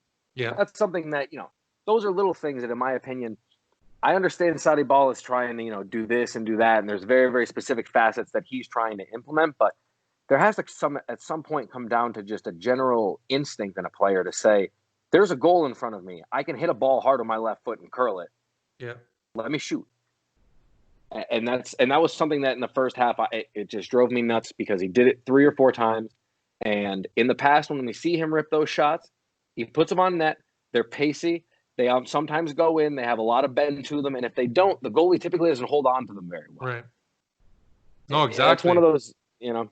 Exactly. And again, I hate to harp on like this Allegri, this whole podcast, but like the confidence levels were down. Like I really felt that the last year, you know, a lot of guys felt like their offensive abilities almost like disappeared because they were so subdued offensively in any case. And you look at the situations where we had to like step up, and you know those were, I think, anomalies, or just will more than anything else. But yeah, no, I agree 100%. I think the confidence level needs to go way up offensively. I think guys should not have to like think about it. It should be all instinct because, like you said, these guys are highly skilled, highly technical, and can, you know, either get a rebound. You know, and it's funny in hockey we always say pucks on net, pucks on net, pucks on net, because you don't know what's going to happen. Yep. You know, you don't know that if the goalie's he's gonna fumble it, he's gonna have a nice pop it up, which is gonna be on the highlights for the next 20 years. You don't know. So I mean, why not try it? Like I said, these guys are highly skilled, highly talented, technical players. Just try it, and that confidence I find has just been sapped from a lot of our players, and that's why you see kind of a lot of the times when you're like, "What? Do you guys not know how to make runs? Do you guys not know to think offensively?" That's when we get into that conversation. Something I noticed, obviously, with Jake last podcast, when you were talking about Quadrado being on that right side, well, obviously people are like, you know, they like to exaggerate about, oh, I haven't seen any tactics from Sarri. I think that's kind of BS when people are saying that. Yeah. He's now let Alexandro, and another reason why you don't see him bombing up there so much, he's taking that defensive responsibility. So he'll almost drop into a 3-man back to be able to always bomb it up the right. Now, teams are going to find this out. Like, they're just going to have to watch tape and you're going to see it. So obviously now they're just going to, you know, shut down that right-hand side. And that's why you're going to see, you know, everybody, all the fans are going to get frustrated when it's like, oh, well, why are we getting shutting down? Why isn't Saudi? Because he's almost forced to, because he knows of the defensive, his incapability of defense, of being a defensive player, that he's now forced to take one of his fullbacks as a reinforcement in defense because he knows Alexandro's so good defensively. And even the stats show it. So that's what we've noticed. And I'm like, oh shit, now it makes perfect sense why you're not seeing him up there all the time bombing. I've seen him more in this game, but you know, not to the ability of, and I don't think you should be sending 2 guys all at once. You know, as much as everybody's talking about, oh, we want to go all out attack. If you want to really do that, you guys got to be prepared. We're going to be letting in 3 every game. So that you decide what you want. If you guys want that, that's fine. But we're not going to be the typical Catenaccio, maybe let in 1, 2, maybe clean sheets every game. You're going to let in 2, 3 a game, guaranteed. So just take that with a grain of salt, everybody. Anyways, let's get into the second half. Obviously, Dybala, you know, winding run, gets it all, takes a shot. Obviously, the goalkeeper kind of, again, like you said, taking a shot. Obviously, it was in the box, but the goalkeeper can't handle it, and Ronaldo can't get enough on it, and obviously it goes to the goalkeeper. Then again, Dybala, another great ball to Rabiot. And it's just like, again, I don't know why people talk shit, but it's like, just watch the fucking game, guys. Then we go, you know, obviously Dybala, he makes mistakes too, messes up a couple shots. Again, kind of early we're picking up the pace a little bit. Sorry, Dybala messes up the shot, kind of like bounces around and then gets back to Ronaldo. He takes a shot, and there's kind of like a little bit of a deflection at the edge of the box. Now, when I first saw it, I was like, oh, okay, well, whatever. He blocked it with his chest. It was kind of like a chance that went away. But apparently, it hit off his arm. So they go to VAR. Now, again, with this handball rule, being it so, close, it's a handball. His arms were out. It bounces off. Was he in? Yeah, he was in. Do I like seeing these given? No, because it's another excuse for people to make that, rigging the league, this and that. Mm-hmm. I think generally handballs are too soft as it is. I mean, this one was a little bit worse than what we've seen in the past. His arms were fully out and it bounces. But then we get the PK and CR7 converts like he should. So 1-0 Juve, 51st minute. Looking good. Then, like right after that, Lazio's in the attacking end, goes back to the defender, and this is why I say press the fucking players so many damn times, and everyone's like, Yep. oh well, Ronaldo, he doesn't have to, may run and this and that. This is why you press. And this is why Sarri's style works so well when it works so well. Because when a same thing on every other players. Exactly. So when everyone's playing on that same level, Dybala comes up with a beautiful steal, and it's down the other end, tap in, Ronaldo goal. Like, this is just like theory into practice in video. Like, that's all we got to do. And, obviously, you want to win the ball as much as you can in their end, press them as much as you can. And again, Ronaldo's an older player, so I understand that. But this is why the system works the way it does. You can win the ball back, you're hem them in their own end, and if they do make a mistake, you're off to the races. So beautiful 54th minute, we're up 2-0. And then you could tell it was kind of like, okay, now it's game management time. And now I was kind of thinking, okay, obviously I knew what the score was because I watched the game after work. So I knew we had won 2-1, but I'm like, okay, well, let's see how this management goes, right? Obviously 57, Matuidi comes in for Ramsey. Danilo comes in for Douglas Costa, and obviously Cuadrado now moves up to right wing. What I obviously expected the start of the game could have been like. But then again, I think that's sure you're shoring up the back, but now Cuadrado's like exhausted. The tank's empty at about 60 minutes because he's running up and down so much. And but yeah, we kind of continue on, but there is that game management. Ronaldo free header from the corner again, like I said, that one goes wide. But this one, 66 minute Dybala, with the perfect run, and just puts like another amazing cross to Ronaldo. And I'm like, oh, here we go. This is number 3. But unfortunately, he can't finish it. Header off the bar. Again, guys, this game probably could have been out of reach. Again, Lazio, they were down players. They had their chances as well. But we had a lot of chances that we got to convert on. Obviously, again, 72nd minute, Dybala again can't finish a prime chance. Bonucci actually gave him a really nice ball over the top, I think it was.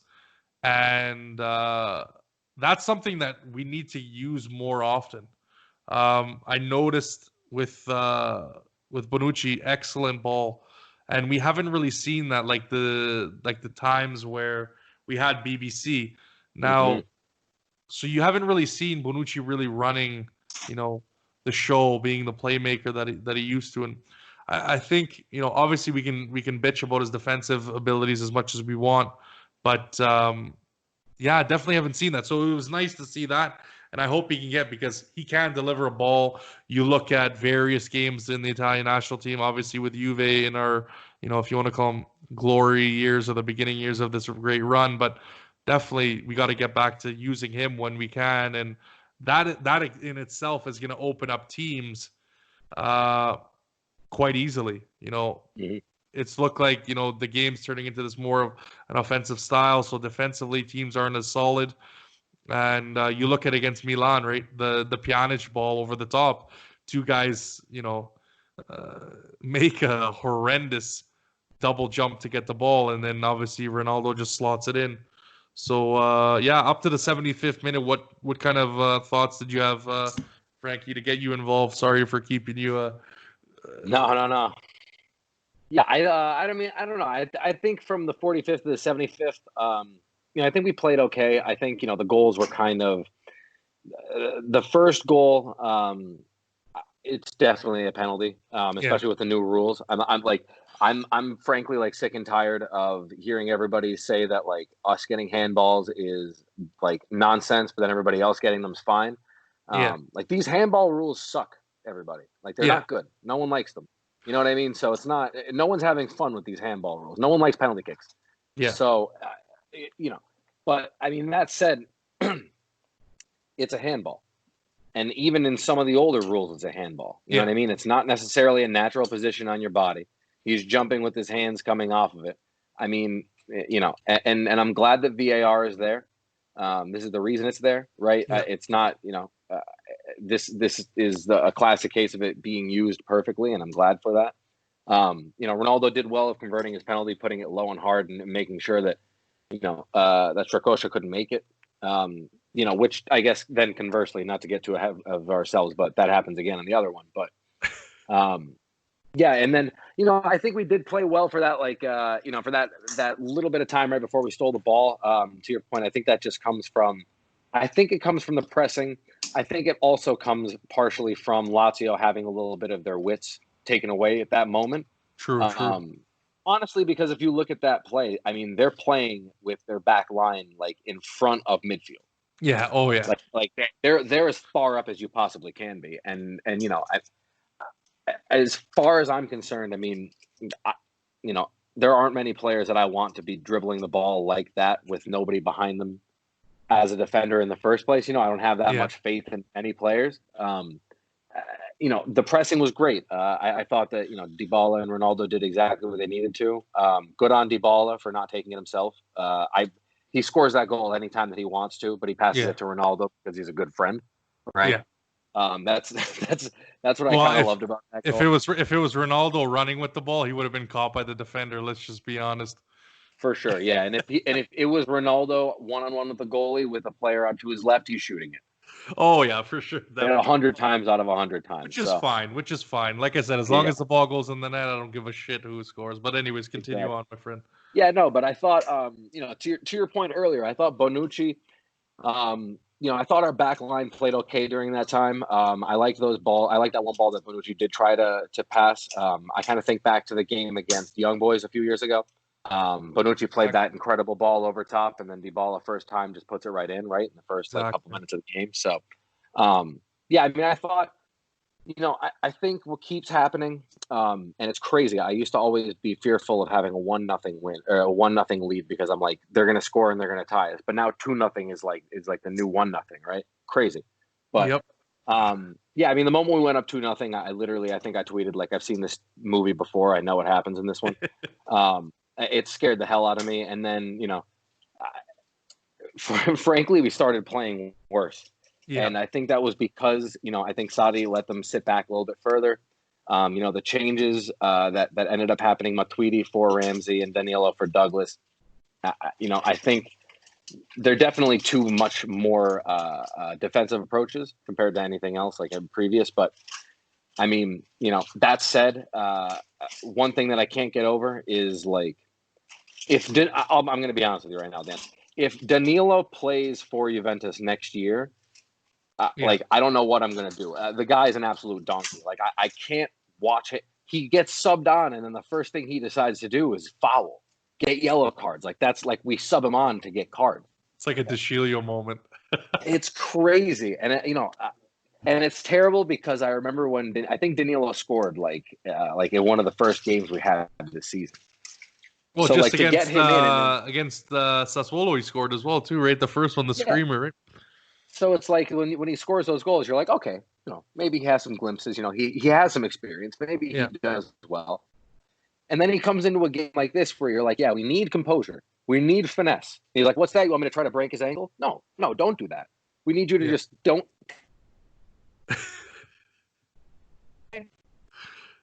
Not that, Danilo. Like, I feel like Saudi has like telling him constantly, stop, don't do that. Yeah. Yeah, no, it's I think, like, for me, the Danilo move was more of a, okay, let's get fresh legs on. I just don't get why you don't take Cuadrado off, because he's going to be exhausted as is anyways, being on the right back. And then maybe you take Douglas Costa and put in like a midfield or a defender if you really want to. That's more of a fresh. And then Ramsey, I don't think he had a great game, and it kind of makes sense. Obviously, then you're up 2-0, so okay, defend the lead. So yeah, like I said, game management. But then again, 77th minute, I believe it was Cuadrado had the ball, and he just gets stripped by that guy Anderson. And again, a great strike. And now they're starting to get life. Obviously, it's 2-0, but they haven't scored yet, so you wouldn't say the momentum's too high. But you're giving them chances to, reopen the game.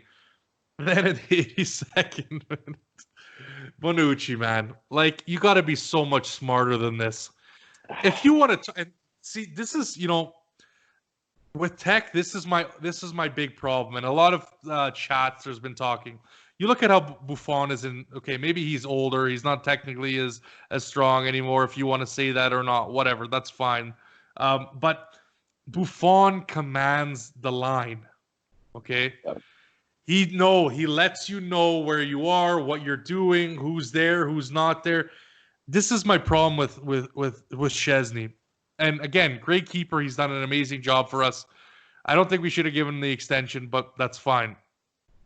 He needs to be more vocal in this situation, because it does seem like Bonucci's like, okay, I'm going to kind of back into the guy to make a little bit of a separation, and Tech, you're going to come up, jump, and you're going to pick up the ball. So he hesitates, and as a striker, Immobile does the right thing, cuts around him, and then obviously takes the contact, because then Bonucci's like, oh shit, Tech isn't going to get the ball, so now I'm going to have to go and kick forward. He comes in contact with Immobile. Immobile is going to do what any good striker does, go down and gets the PK. So, that's kind of the mistake there that, you can't really have between defender and goalkeeper. So, I mean, Bonucci, it's a stupid thing. Just go and clear the ball. If you're there, just go and clear the fucking ball. But, you guys are teammates. You have to be a little bit smarter than that. And then again, like I said, now what happens in the next game, because Bonucci's now on card accumulation, he's suspended. So does that mean now we got to bring in someone is Demiral ready? I don't know. Right. Is Chiellini ready? I don't know. Is Rugani the only that is 100% fit compared to all the defenders? So this is like the stupid situations that we put ourselves in. Obviously, then what happens, it's kind of now Lazio's, they're pressing. We throw Rugani in for Dybala in the 89th, to kind of shore up, throw another defender back there. But things don't go too wrong for us this time. Obviously, at the end, though, 90th minute, Milinkovic-Savic, great free kick, and great save by Wojciech Szczesny, which kind of saved our ass again. There was something similar, obviously, in the Sassuolo game where Tech makes a huge save, and then Sandro clears, which could have been the 4-3 for Sassuolo. But again, same thing here. Great save. And yeah, we kept it that close. Fortunately, this game, Lazio didn't have their big guns and really, full squad. And I think, we got over the line. So hopefully that brings us the confidence. Obviously, again, there was a chance. Moro, the young player from Lazio, I believe he's like 17 or something. Mm-hmm. Ball over the top down the middle, and Bonucci, you got to give him credit. He makes an unbelievable tackle to get the ball out of there. And again, that could have been something where he goes in on goal and we draw 2-2, and then, questions get asked. But that was the game, everybody. Yeah, crazy, crazy that we went 2-1. And I'm happy that we are. I'm happy we're this close.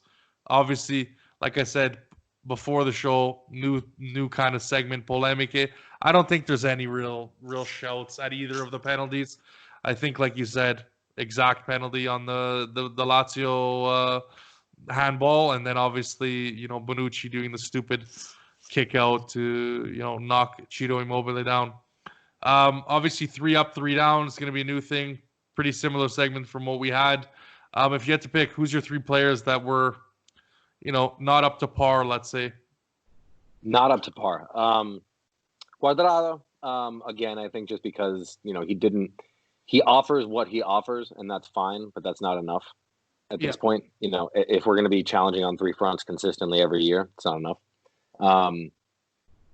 Aaron Ramsey, I can't pretend like he did anything that warrants, another. I don't want to say another starting spot because that's not right. But we don't have the spoils of riches to say no, you're not playing. But I don't think that he played. Right. Yeah. As according to everybody, we have this like incredible squad depth that's like we're bringing on, whatever. And thirdly, I mean, to be honest, I don't know that I have an immediate and obvious third. I do think that Bonucci probably is going to fit that, but I don't think that he had too bad of a game.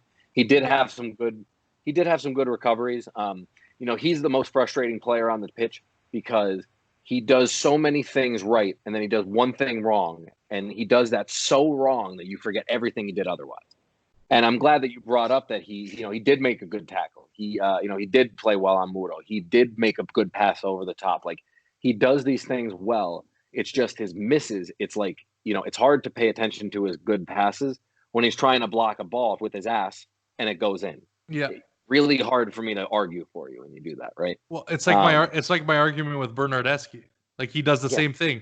He'll make like 5, 6, 7, 10 good runs and like create chances. And then he'll like give the ball away in the worst spots and like create massive chaos. And then you're just like what's going on? Like how does it go from there to here so fast? But yeah, no, I agree. I have to say Bonucci in there. I agree with Cuadrado 100%. I agree with Ramsey. But now some people are starting to question. It's been 6 games we've played so far, 7 games. Now it's starting to say, well, is it really rust from? And again, I agree 100%. He really hasn't played this year, even if you're looking back into the first part of the season, quite heavily injured or off for the most part. But now that's a question, right? Because I'm sure there's going to be teams out there, right, that we could possibly move or make other deals or swaps. So that's going to be a big question. Is this rust? Is this just how it's going to be? Obviously, like you said, he had before. Maybe he's not really accustomed yet because it's 2 different leagues, 2 different styles, 2 different everything pretty much compared to the English league. I would say is different. But obviously, let's get into 3 up. For me, Dybala, man of the match. Like I said, goals count when it's a game winner or it's like. You look at how like these who scored and transfer market and whatever, all these other sites rate like games, and it's all heavily based off of like who's scoring and who's getting scored on. And to me, I don't see it that way. Like, and I'll beat a dead horse again, but it's like watch the games and see who's really making that impact. And to me, Dybala made the biggest impact in this game. And if we start Higuain, it's a way different story. Obviously, Ronaldo, I think number 2, obvious, converted the 2 goals.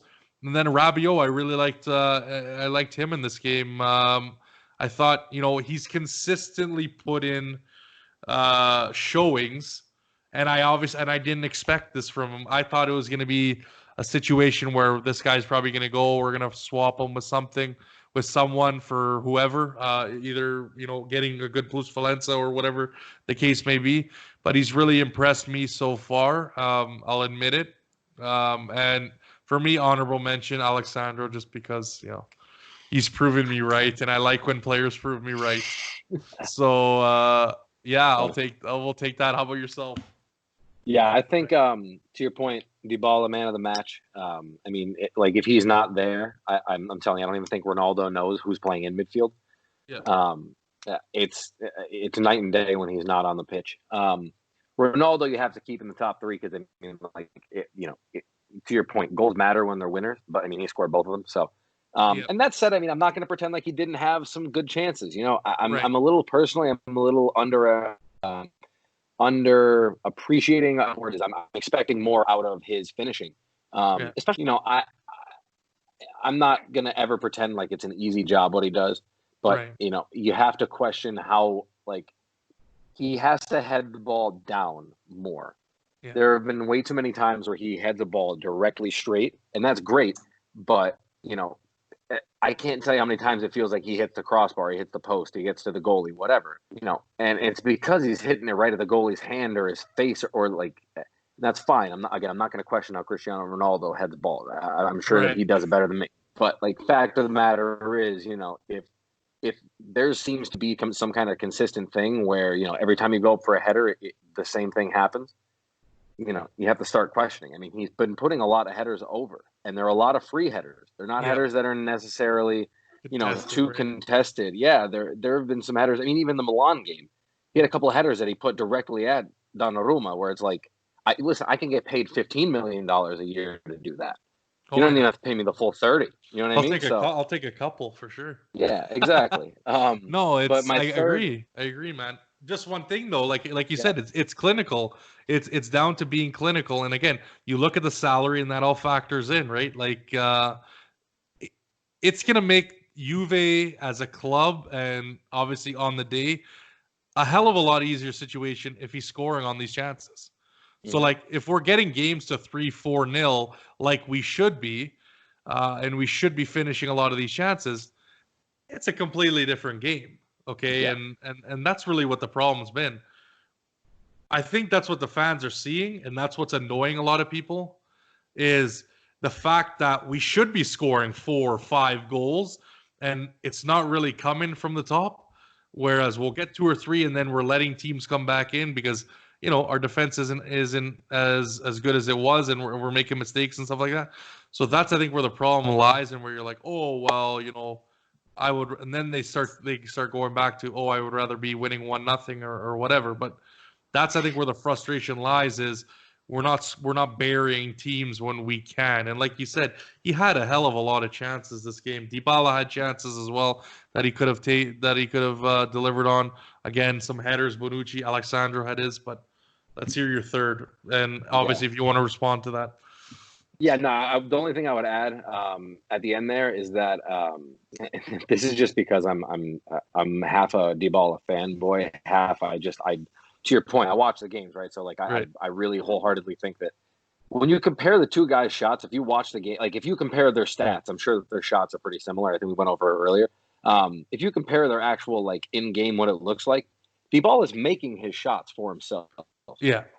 Dybala is creating the whole shot, and he's typically dribbling at 20 yards before he even gets the ball off in the first place, right? He's beating a player, he's beating 2, he's doing this, he's doing that.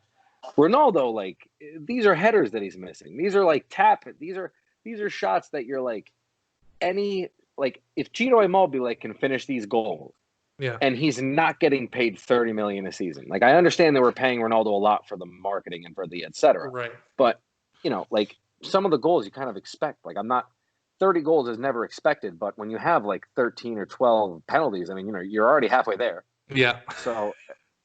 So I think that all being said, I think my third is between Rabiot and De Ligt. Reason being Rabiot. I think Rabiot is. I have it written down here. The only person that's faster than Rabiot was Orsato, because Orsato had a turn of. He looked like prime Messi. The way that he turned so quickly when he had to go to the other side of the field for VAR, unbelievable. But no, I thought Rabiot was. I thought he was a really an interesting glimpse of you know what he could be. We talked about it before. He has a talent. He just has to kind of apply himself. I love the fact that he makes those runs. I can't even stress how much I appreciate that. It gives me a very, you know, one thing that I think we lost when we lost Pogba was a player who like wants to beat you.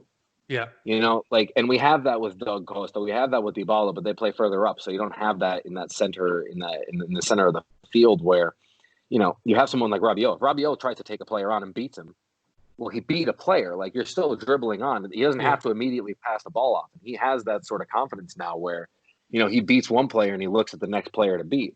He's not looking for that sideways pass that you. How many times has Pjanic beaten one player and passed it to the side? Oh, yeah. And then thing goes forward, and then then we're back to square one. But again, that's Rabiot. I think is my fourth player. My third is the elite. I can't stress enough how important it is that at 20 years old, he's screaming twice as much as Bonucci at the rest of the defenders on where they should be standing. He's the one who's keeping the most amount of conversation going with Peck to make sure that if he's pushing forward, to your point earlier, if Juan Cuadrado runs so far forward that they have to switch to a back three where Alexandro's on the left side, how many times do we swing the ball and then Alexandro has to push up, and now we really only have two defenders because Juan didn't back yet.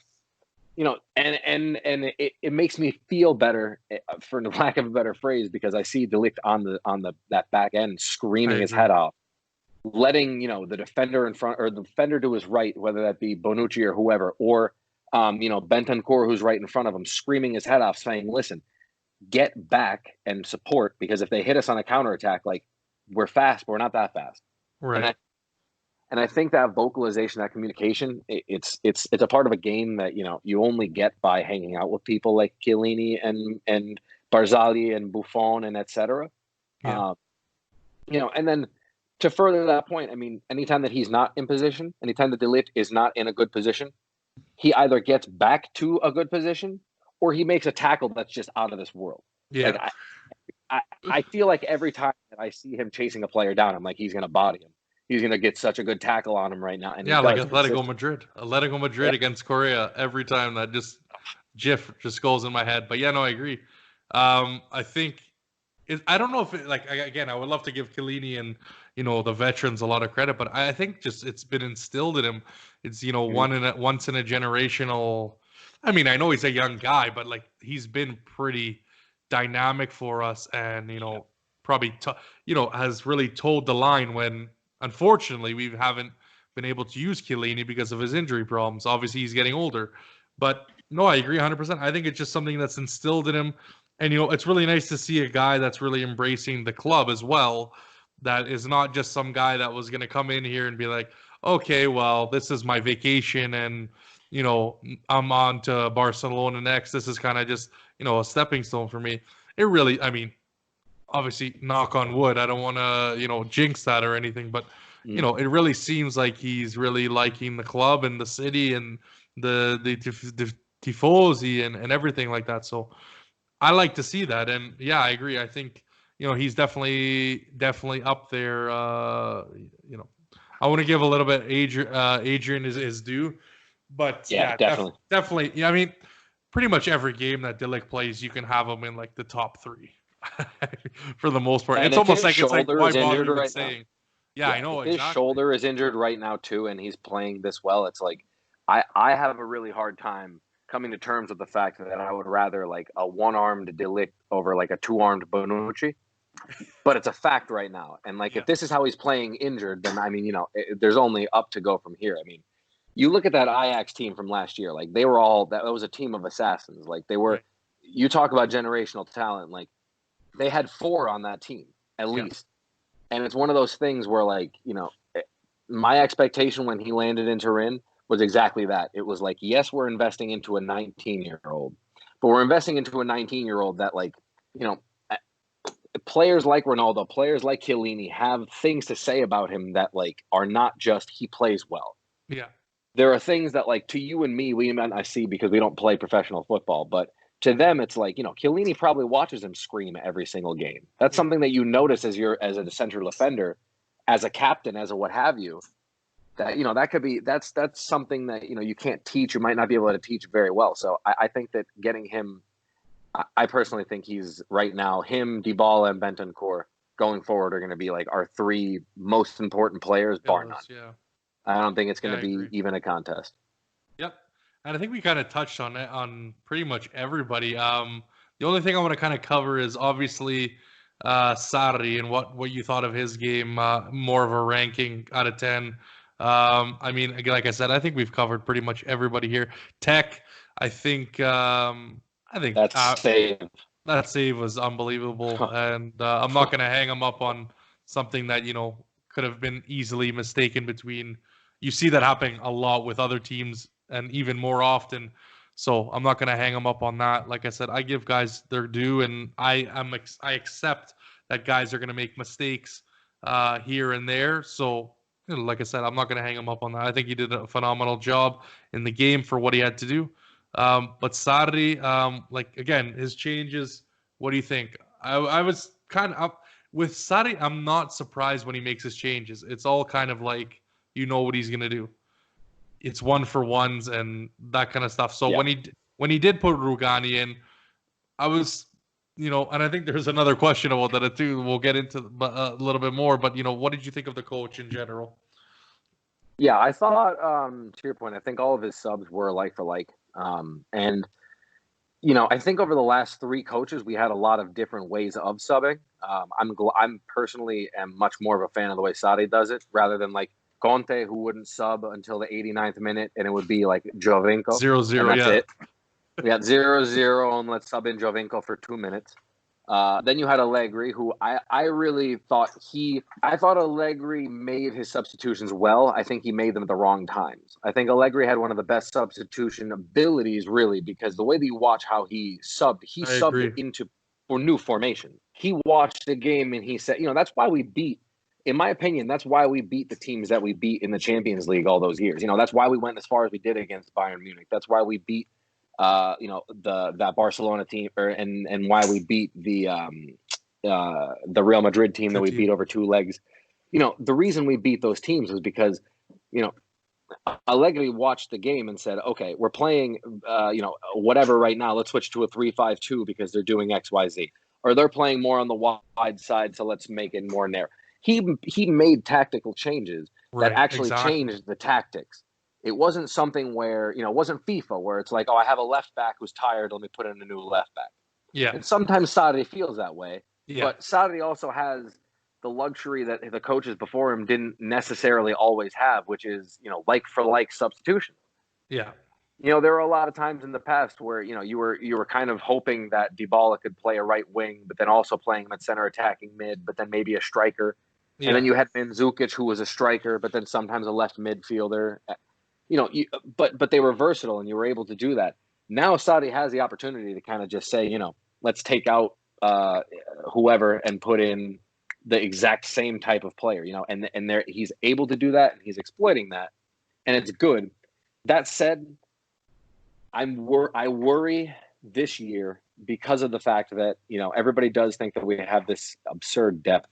I don't buy into it that much. I really don't. I don't think that the players that are on the bench can close out games that aren't against teams like Bologna or teams like Frosinone or Chievo, teams that like you would expect a team like Juventus to win the game, and you expect them to win it handily.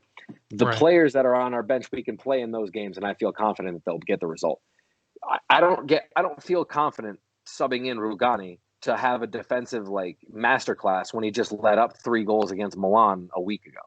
Yeah. And they weren't all his fault. I'm not pretending that any of them were, but point still stands is that there's a confidence factor that, at one point you have to question, are these players confident? Are they talented enough? Are they the level that we need them to be?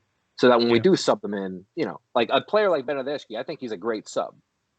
I think bringing him in, he revitalizes a little bit. He brings a bit of pace. He brings a bit of strength, and he's a bit different of a player. But the fact of the matter is, we only have a few of those on the bench.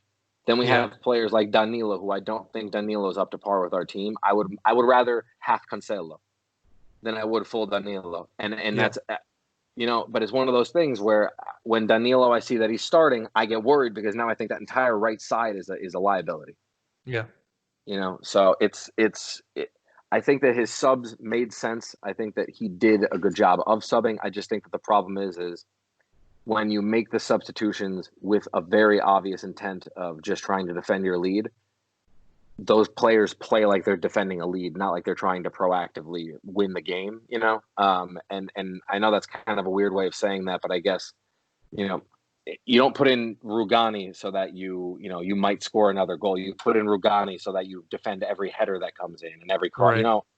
So I appreciate that, and I'm glad that he did it, but I get too nervous when he does. So. Yeah, and I think I agree 100%. I think Allegri, you know, first 3 years were masterclass in terms of, you know, his substitution ability.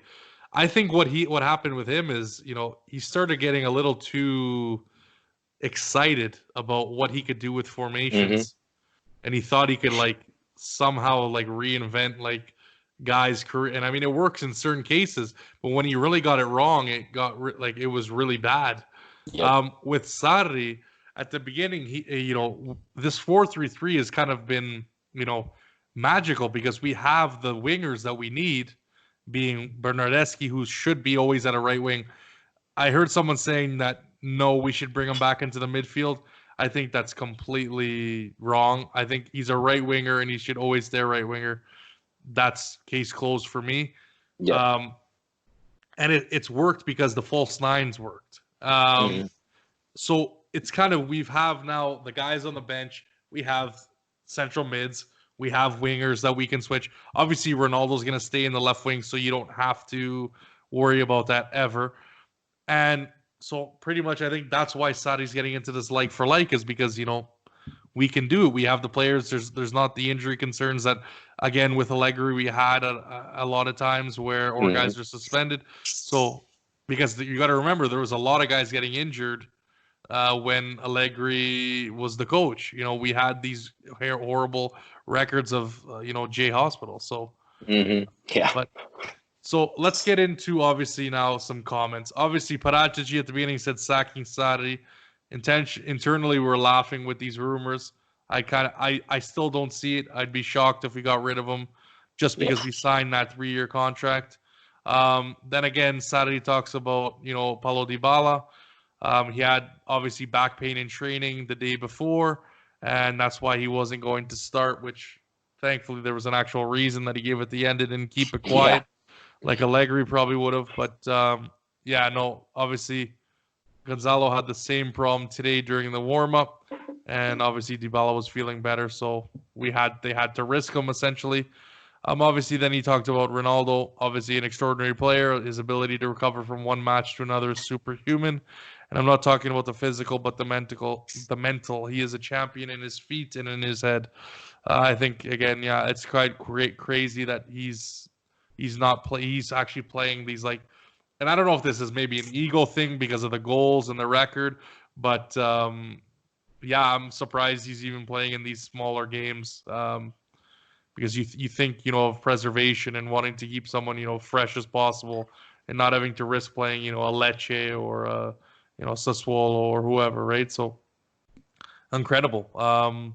Yeah, and it's credible, you know, even look at the records, right? First player 50 goals in 3 top leagues, obviously Serie A, Premier League and La Liga, and then obviously I believe it was 50 goals in 61 games, which beat was it Van Basten's record, I believe? I think it was Shevchenko. Shevchenko, that's right. I know it was a Milan player, but so that's another thing we got over Milan. Beautiful. We got the Paolo Maldini started, and now we got the fucking goals record. So it's beautiful. It's beautiful. Yeah, nothing makes me happier than watch a couple of Milan fans on Twitter just getting upset. Because you know what? I feel bad for them now, though. I feel bad. Yeah, but you know what? The moment it changes something. Yeah.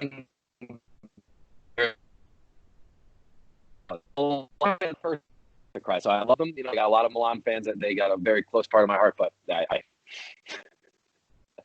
Yeah.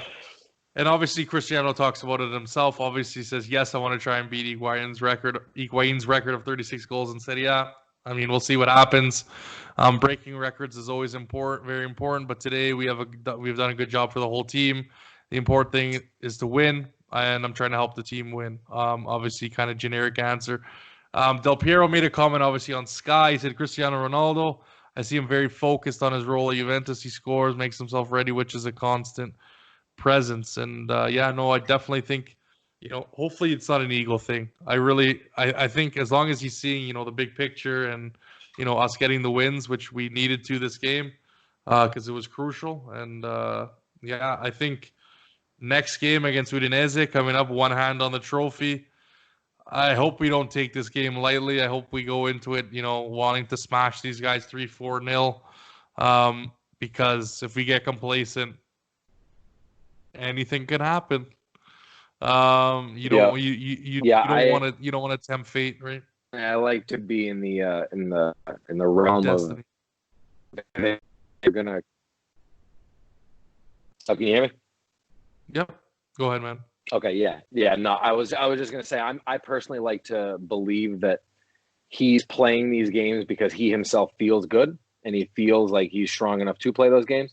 That said, I think that Ronaldo's actually gonna have a pretty big game against Udinese if he does play. I think Juve is gonna have just a big game in general. I think this is gonna be a huge boost. I don't think that we're gonna have a hangover. I really don't. I have a feeling that this team's going to kind of look at the Lazio game and understand that, we could have gotten out of there worse off than we did. And I think they're going to recognize the fact that, Udinese, for as much as we want to, they used to historically be a team that kind of gave us a little bit of a problem when Di Natale was there. But, over the last couple of years, they haven't really challenged us too much, if at all. We had that one game a few years back where I think we scored 7 on them. So, their shadow.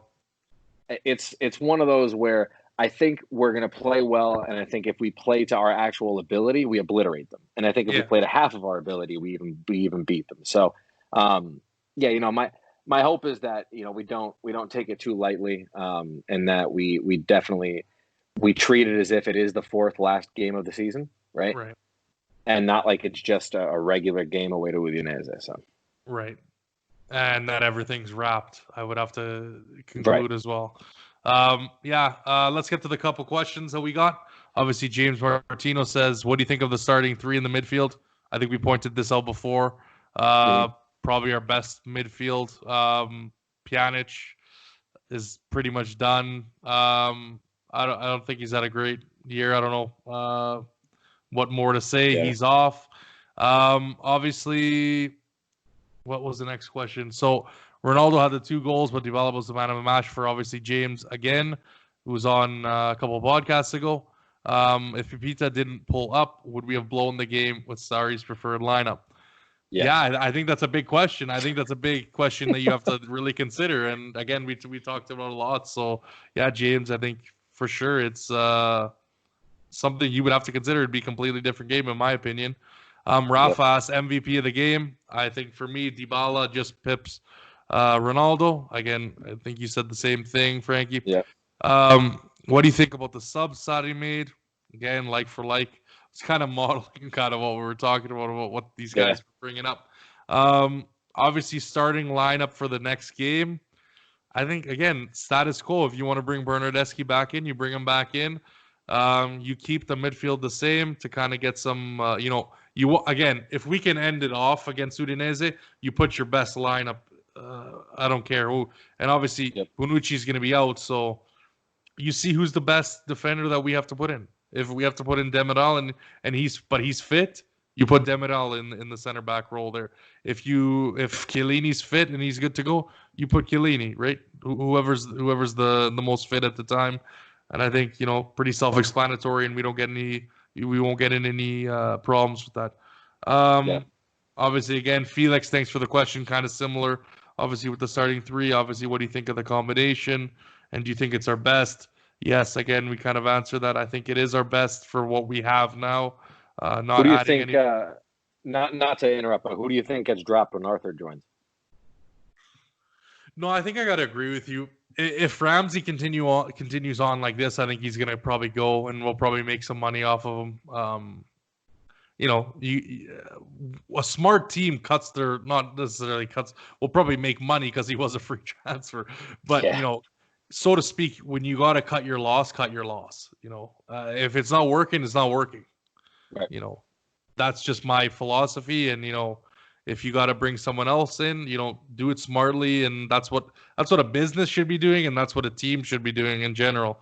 Make the best decision at the time, and that's about that would be it for me on that one. Obviously, Felix again says, what are your thoughts on Sarri's move to insert a line of 5 defenders to hold the lead? I believe this is the first time I've seen him do that. Yeah, I mean, I don't think. Well, when you lose when you lose one game and someone else claws back a lead, I mean, really, that's kind of what your only thought is going to be, is throw another defender there, because let's just shore it up and try and sit back and hold on. I mean, I think Sarri's style, he shouldn't necessarily be thinking to do that, because we have the ability, obviously, to press teams and hold the ball, and that's about it from my point of view on that. What do you think, Frankie, about the 5 at the back? It's more desperation, really, to hold on, I think. Right. I'm guessing. What's your opinion on it? Yeah, I think if Sarri had 5 more defenders, he would have put 5 more defenders on in addition to the ones that he did. No, I mean, built seriously, a wall. I think, for honest to God, no, I think, I think that I don't blame him. You know what I mean? Yeah. It's like you have PTSD from the idea of, like, every time that we go up 2 goals, we're going to suddenly, let him up. So, I don't blame him. I definitely agree. It's strange. It's not strange to have 5 defenders for us. Look back to Conte's days and even some of the Allegri days, the 3-5-2. I mean, that 3 at the back is really 5 at the back if you play it right. Yeah. And I think that, I think that some of the players have that historical knowledge. I don't think that we have the personnel to be playing that, because it's not as if it didn't look like we had 5 defenders on the field at the end. Yeah. It looked like we had 2. 3, you know what I mean? And that's not okay if you put 5 on. That's like that's yeah. Just, so especially if they're taking advantage, right? Right. Yeah. So I thought 5 at the back. I think 5 at the back's fine if you have 5 defenders. Yeah. But if you have if you have Danilo who's already on a yellow card, and you have like Rugani who like can't tackle without his skirt getting in the way, and like it's a nightmare, and it terrifies me. So you know what? To answer his question. What do I think? I think that it cut off a couple of years of my life, and I hope that Sarri stops doing it. It's scary. Don't have that mentality and just finish off games and play with confidence and press. That's really all I think. But we've gotten to the last segment. Obviously, another long podcast, guys. Awesome. I think it's a great conversation. It's been great. And I've enjoyed it a lot. But we always again, bringing back to nostalgia. I always say it every podcast, and it doesn't necessarily, obviously I was saying Allo Stadio a Torino was the segment.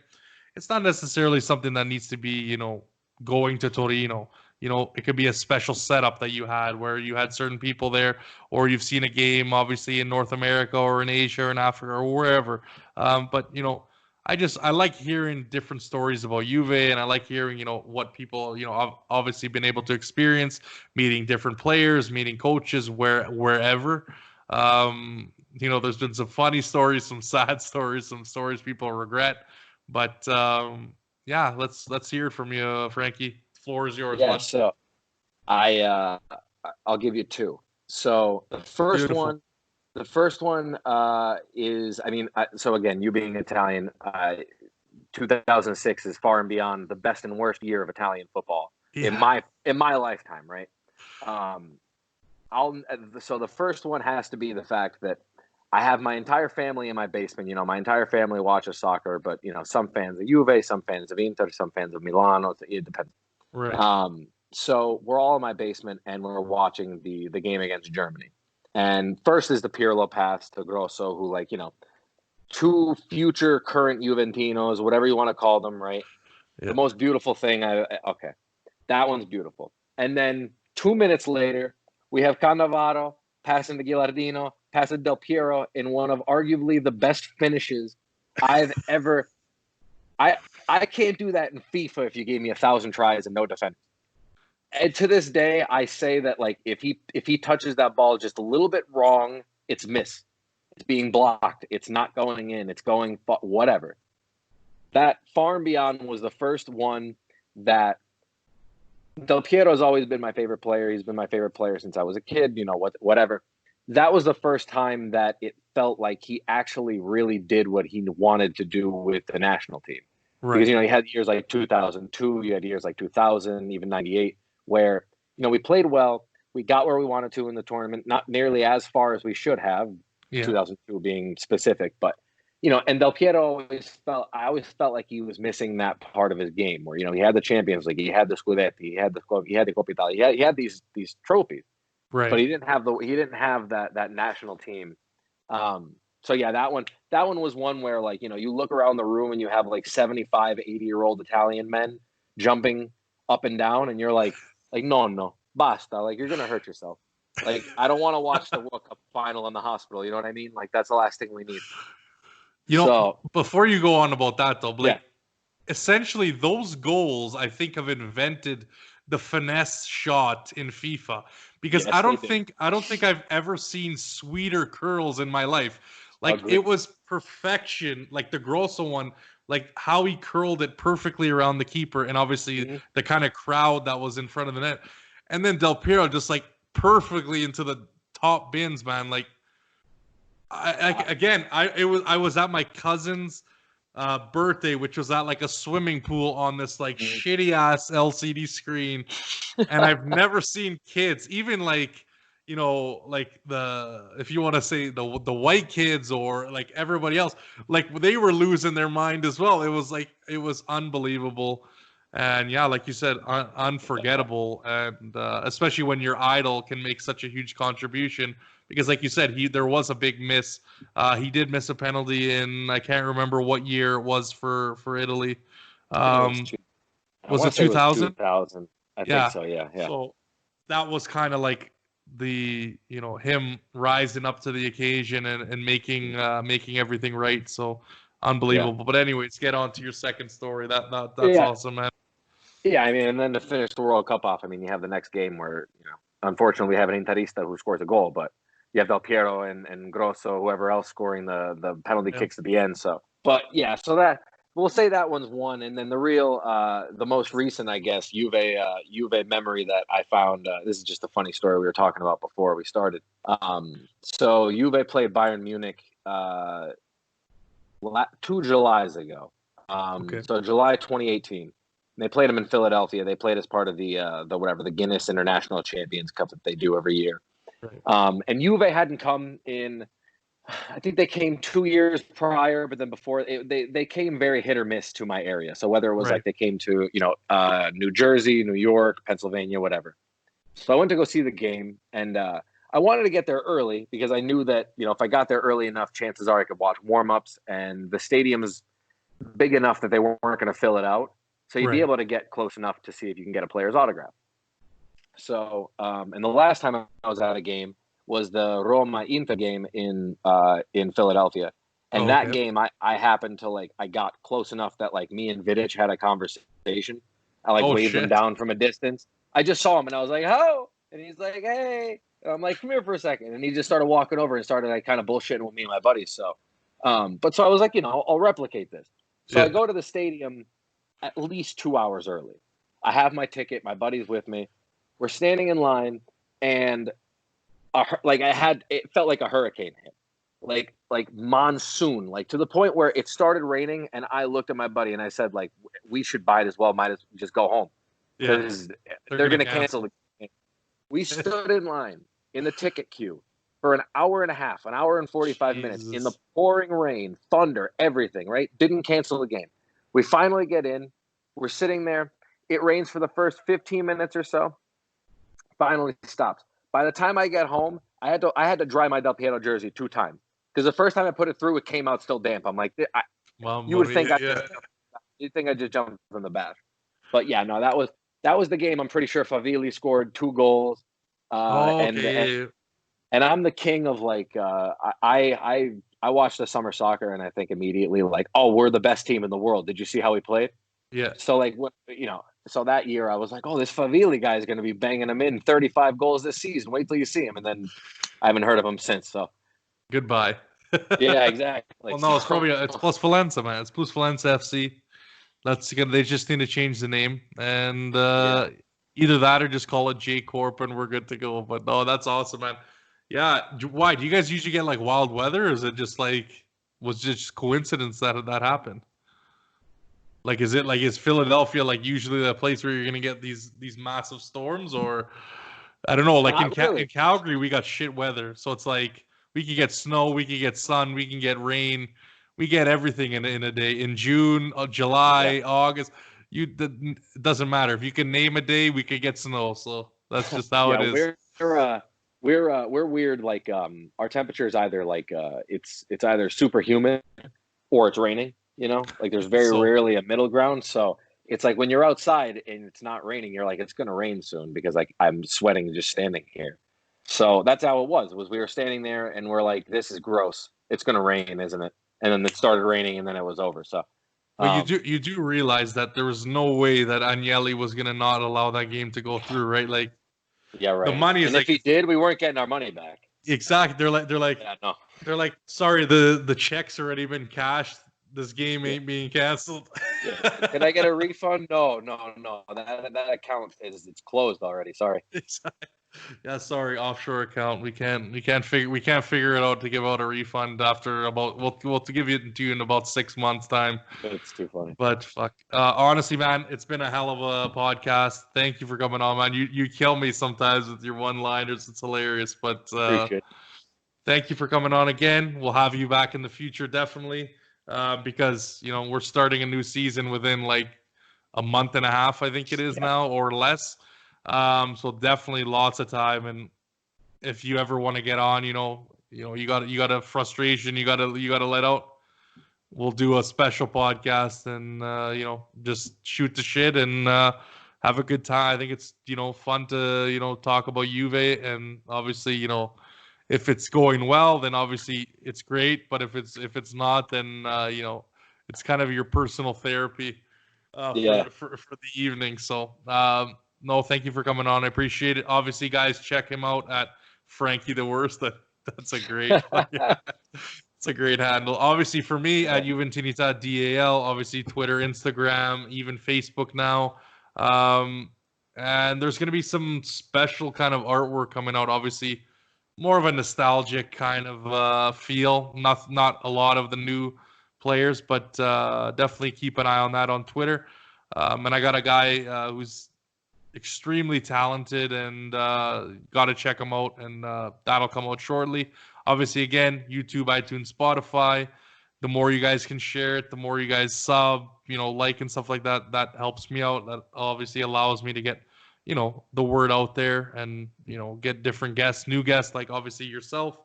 And again, like I always say, Twitter is going to be your, or if you got your notifications on that way, but Twitter, the links are always going to be dropped on there as soon as this thing's ready to go. So guys, we have a big game obviously coming up, 9 straight. Let's hope we get it done. Always, like I said, we're going to have another Juve fan coming on in a couple days' time. Yeah, time's flying. And guys, as always, fino alla fine. Forza Juventus. Ciao. Thanks for watching. Nice.